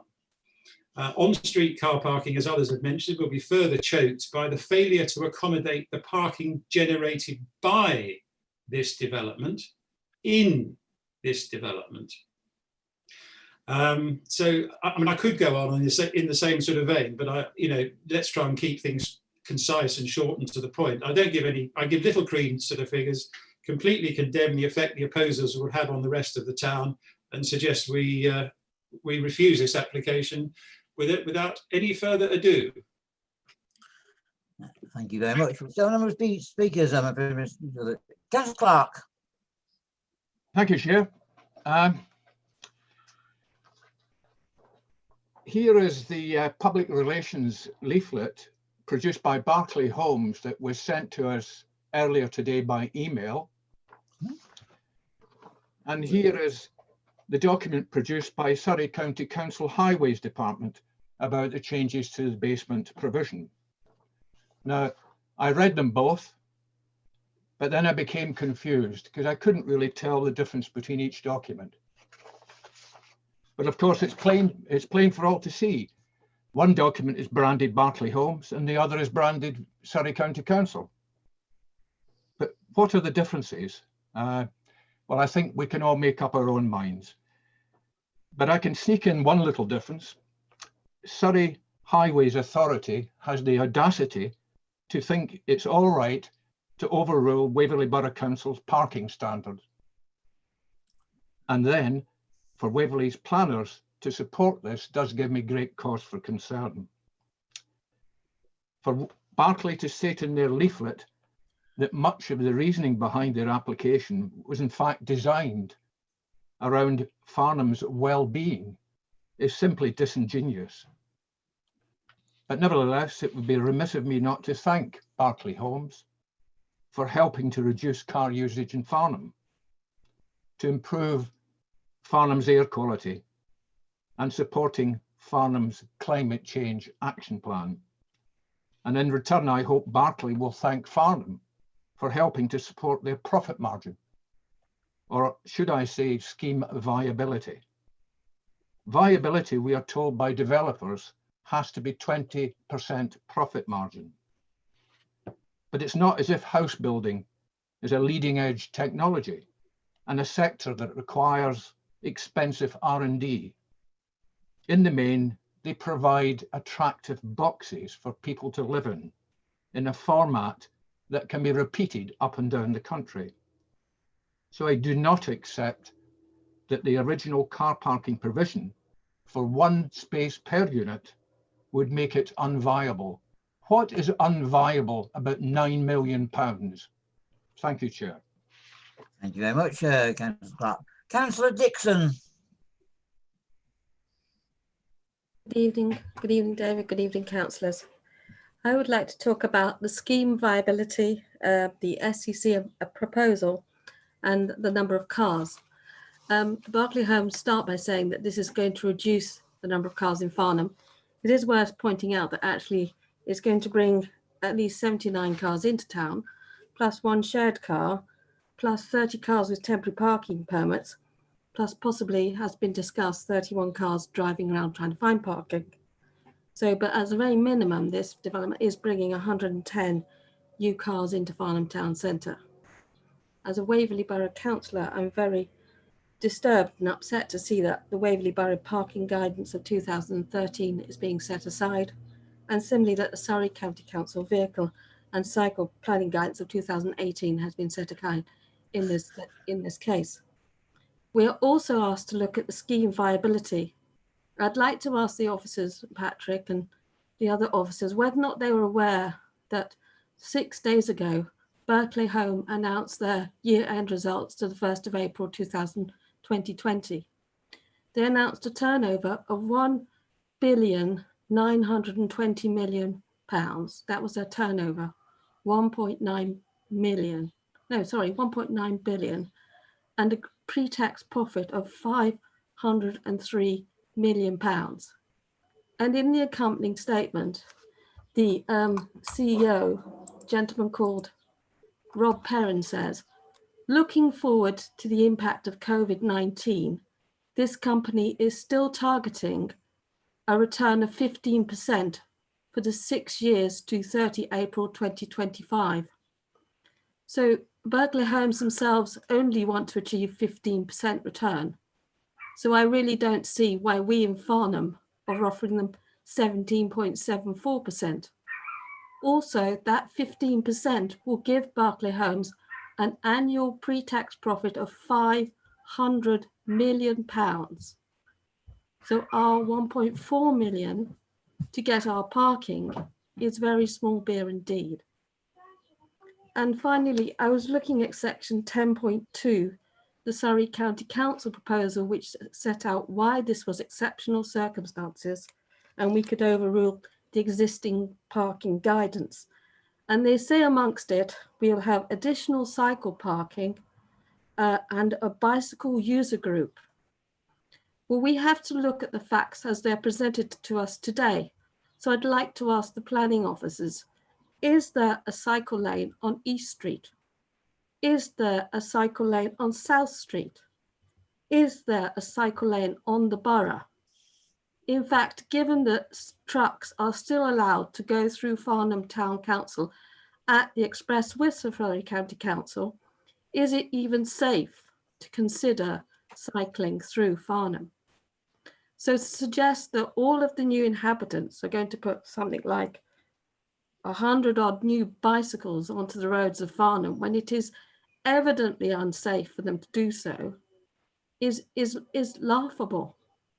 So I very much feel that we do not need to accept this cut to enhance the profitability of a company which is massively profitable already. And I don't think we should so quickly set aside our own guidance. Thank you. Thank you very much, Councillor Dixon. Councillor Coburn. Oh, thank you, Chairman. I didn't know where I came in the list. Oh. Well, I'm not going to go into the figures. Other people have done that better. This is just plumb wrong.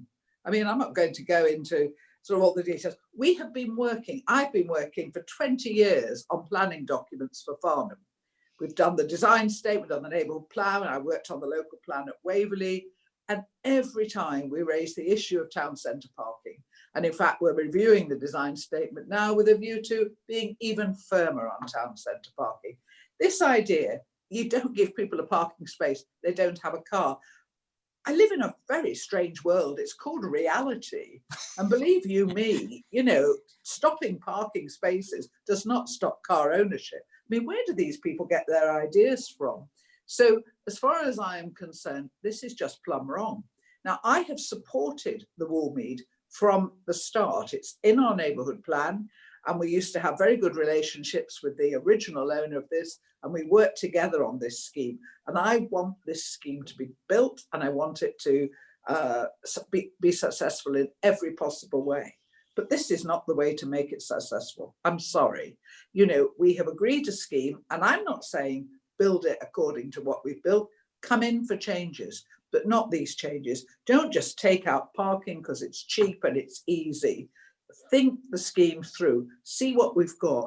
And I think my real annoyance comes that when we were starting to review the neighbourhood plan, we wanted new residential. And we went to see the big schemes and said, why don't you reconsider the ratio of retail to residential? Do it now while you've got an opportunity.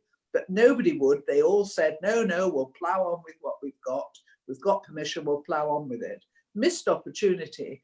And now we have this situation. We've got this hole in the middle of the town. It's not a thing of great beauty, but I am not prepared to sacrifice this parking. I mean, has anybody actually driven through Farnham and understands how Farnham holds together?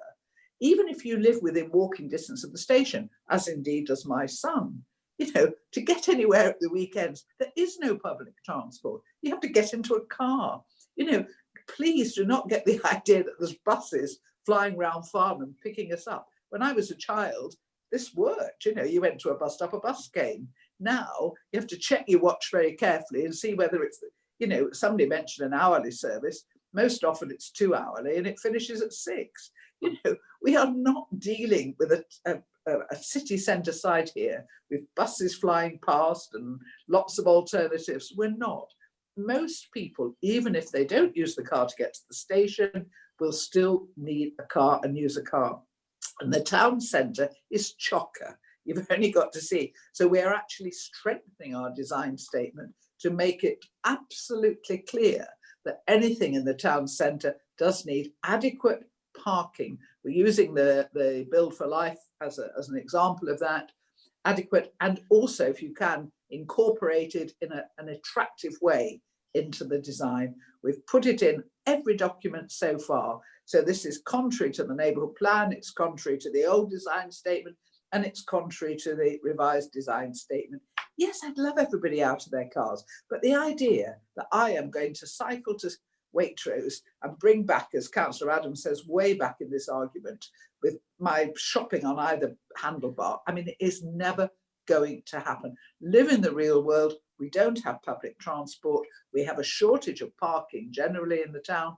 The town is absolutely choked most of the time, but really and truly the answer is not to give people parking spaces on site, because they will just find another parking space. The issue within the town will be the same. So I'm all for this being developed. I'm all, if it's necessary for Barclays to make some money, to make some money. I don't have an issue with any of that, but this is not the way to make this scheme viable, because the harm to Farnham and to the residents of Farnham, to the town centre generally, which, let's face it, this is adjacent to our conservation area, it's within touching distance, as is the new Brightwell scheme, and we want the town to be improved by what goes on the Woolmead, not harmed. So I'm sorry, I just think this is plumb wrong. It is not the way to increase the viability on this site. Thank you, Chairman. Thank you very much, Mr. Elwood, you're next in the queue. I'm not in the habit of trying to flog a dead horse, so I'm not going to go on too much, councillors. I can obviously see the way this is going. I would ask you to just consider a couple of things very, very briefly. One, you know, I totally understand the point that's been made about Barclays' overall profit estimates up to 2025, and I hear that, but what we're looking at is obviously scheme viability on this site, and obviously you've heard what Councillor Deere has had to say about that. I mean, I'm not a viability expert, but we have sought independent viability assessment that says that the profit margin that they're likely to achieve on this site does represent, you know, whether you agree with the conclusions or not. The independent assessment was that the profit margin they're seeking is not excessive on this site. That was the conclusion of the independent assessment. So I think let's not get waylaid by any sort of overall company profits, because if a site within a portfolio is not going to make any profit, it may well not come forward. And I think that is an issue where you do have a development that's already been commenced through the demolition of this site. I think the only other points I'd really make at this stage, and I'm not going to try and pretend or persuade you all that what you don't agree with in terms of car ownership and car usage, but I think it is fair to say that the recent COVID outbreak has changed and will change certain patterns of car ownership and car usage, particularly as that it's already demonstrated to a lot of businesses, including our own council, that people can work more comfortably from home. And I do think that will have an impact on car ownership going forward. Also, I think it is a fact that fewer younger people are taking their driving tests than ever before, and young people aren't buying cars because of the cost of running a car and insuring it. And actually there are other options now. There's obviously Ubers, and there will be autonomous vehicles in the future. I appreciate we might not quite be there yet, but I would say that, you know, parking, I wouldn't discount low or zero parking schemes offhand. I mean, I've worked in Brighton, where zero parking schemes were the norm. Actually, any scheme that had parking was actually seen as rather unusual. But as I say, I think if members are looking to, which it appears to be, looking to overturn the officer's recommendation, I would urge you to restrict that to policy reasons related to not complying with our parking standards, our adopted parking standards, and leave it as a simple refusal on those bases. Thank you. Thank you very much. Councillor Merleys.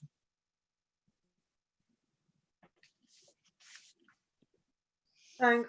I think just about everybody said everything I was hoping to say, although I'm not so good with all the statistics.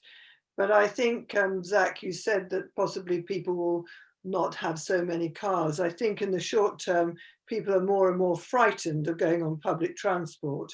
So I think that will sort of counteract that. The other thing that does come up is this sense that developers keep coming into our town. They say they're going to do things, they get the groundwork done, and then they go, oops, we're going to have to change our ideas.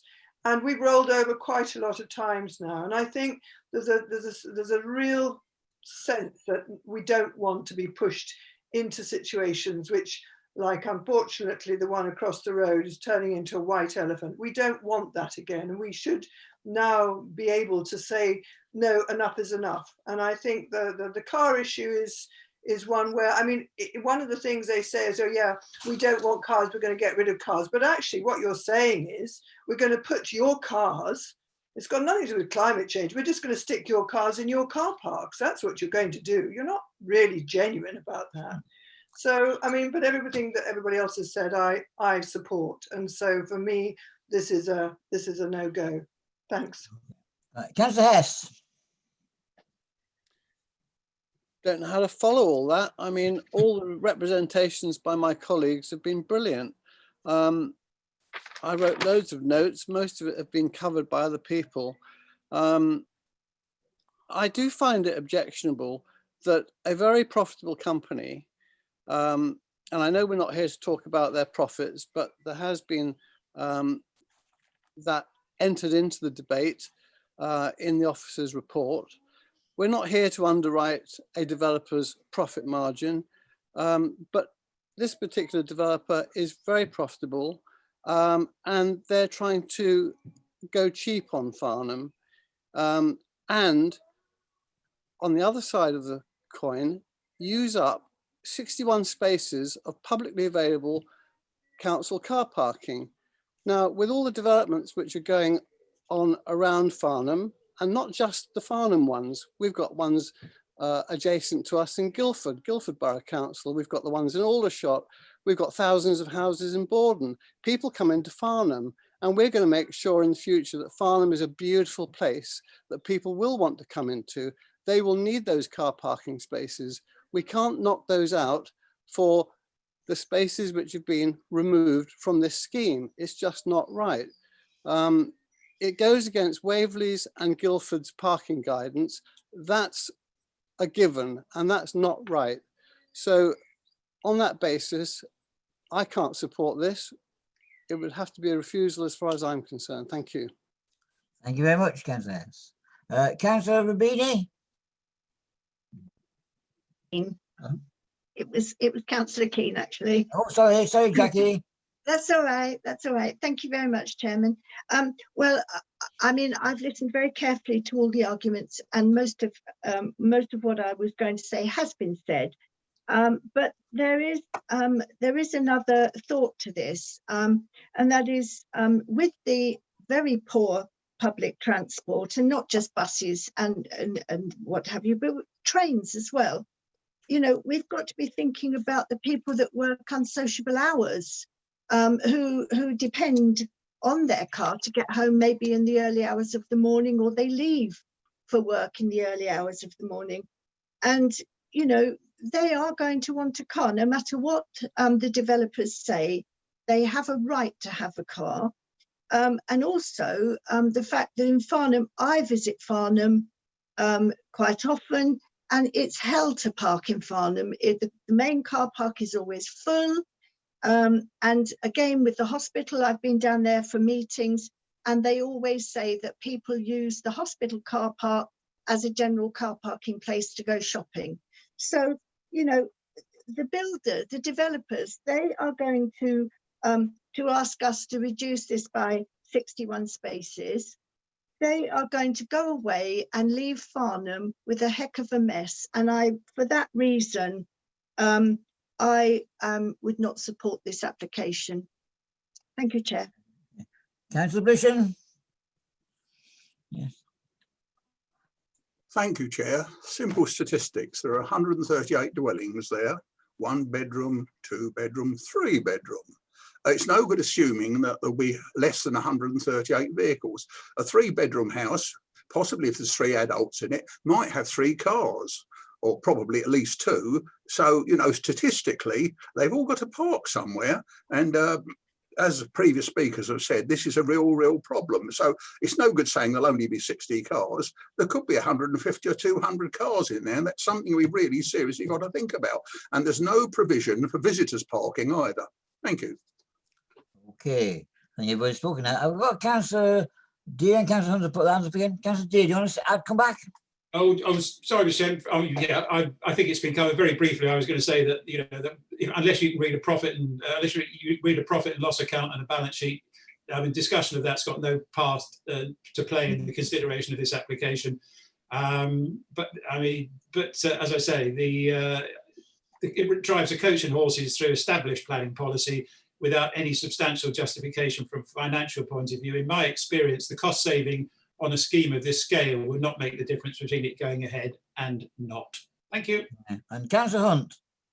Yeah, I mean, I just wanted to say, I mean, you can't, you know, you can't compare Brighton to developments in the centre of Brighton to developments in the centre of Farnham. I mean, we all know Brighton. I spent 6 years living there.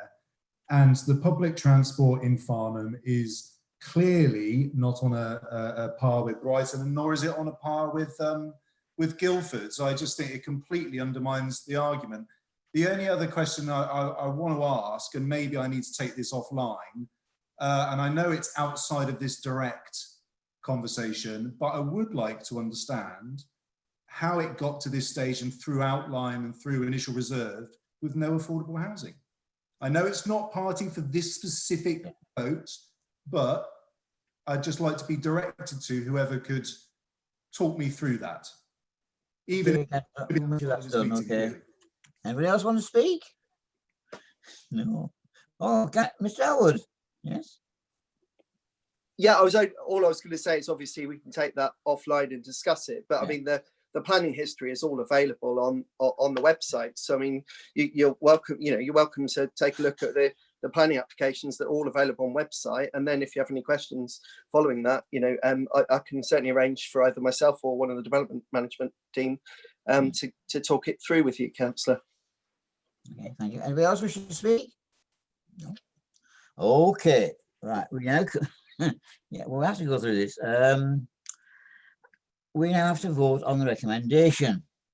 Recommendation A is that subject to the prior completion of a legal agreement to secure carryover the obligations from the original consent and update the obligation to secure an additional year carpool payment and payment to amend the TRO, conditions 1 to 37, with the deletion of condition 8, which repeats condition 7, and the new condition 8 in relation to TRO in the update sheet, and informations 1 to 22, permission be granted.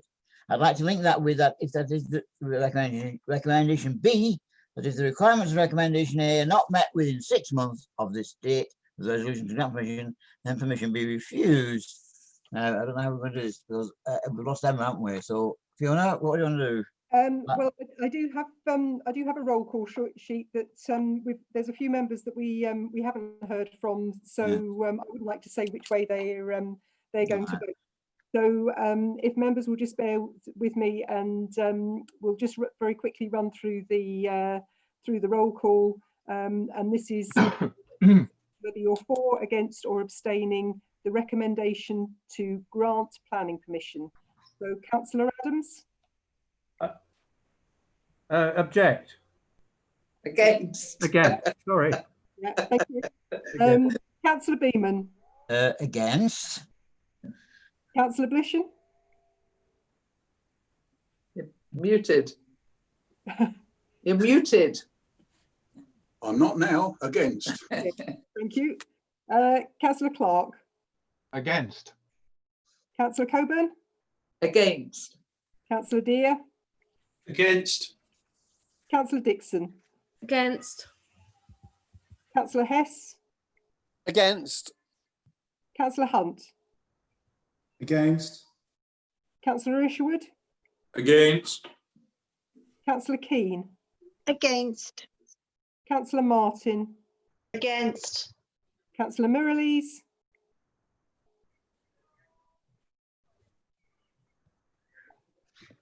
Come on.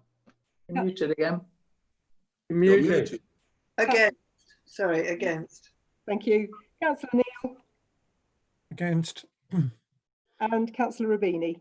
Against. Thank you. So that's 15 or none for, 15 against, and no abstentions. Right, okay. I don't think that recommendation is carried somehow or another, but there we go. Yeah, right. Now we've got to have an alternative recommendation, and then I believe we have to go into this separate room. But I mean, I presume it. Let's take Mr. Elwood's point that it has to be on planning. Yes, Councillor Coburn. Sorry, Chairman, I was just going to give you the alternative recommendation. Oh, please do, please do. And I have got reasons Yes. that permission should be refused, and I've got reasons if I've got a seconder. Well. Second. Okay. Sorry, did I have a seconder there? Councillor Adams, second. Thank you. So what do you propose, Councillor Coburn? Well, basically, it's contrary to the Waverley parking guidance, and it's also contrary to FNP 1, 22 and 30. Just think, Councillor Dixon, are you just waving to me? He's muted. That was a good point. Bob. Councillor Beeman, do you want me to read out a reason for refusal for you? Yes, go on. Okay. By virtue of the level of car parking provided for the proposed development would be likely to result in inconvenience to surrounding residents and adversely impact on the character and amenity of the area as a result of on-street parking. The proposal therefore conflicts with policy D1 and D4 of the Waverley Borough Local Plan 2002 and Waverley Borough Parking Guidance 2013. And I could add Surrey County Council's Parking Guidance 2018. And Chairman. Yes. The FMP, please. Oh yes, don't forget the FMP, you know. It's contrary to FMP 1, 22 and 30. Yes. And the design statement. Yeah, all right, okay. I think we don't have to retire, do we, Fiona, in this? We've got a resolution already. I think members seem to be happy with those proposed reasons for refusal. So if you'll bear with me again and we just go through the roll call, and this time we're voting for, against and abstaining on that reason, that proposal to refuse planning permission on the reasons just read out by Patrick, and also the Farnham Neighbourhood Plan, contrary to the Farnham Neighbourhood Plan policies 1, 22 and 30. So okay. if I just go okay with that? Councillor Adams, you're first again. I'm for the refusal. For refusal, thank you. David Beeman. For whatever Patrick said, yes. Yeah. Roger Blishen. Against. What? What? Are you sure? Wrong way. You're voting these reasons to refuse the application, Roger? Yes, I am. Well, then you're voting for. You're voting for the reasons. Humble apologies. It's been a long life. Keep going, Hart. So you're voting for the recommendation to refuse planning permission. Thank you. Yeah, I am.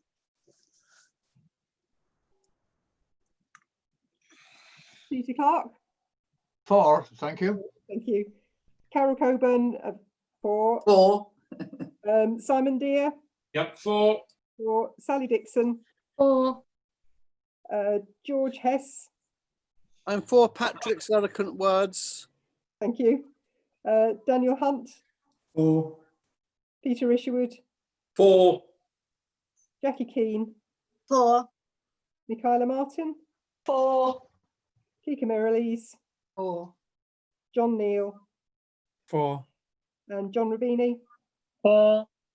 Thank you. So that's 15 for the recommendation to refuse planning permission, none against, and no abstentions.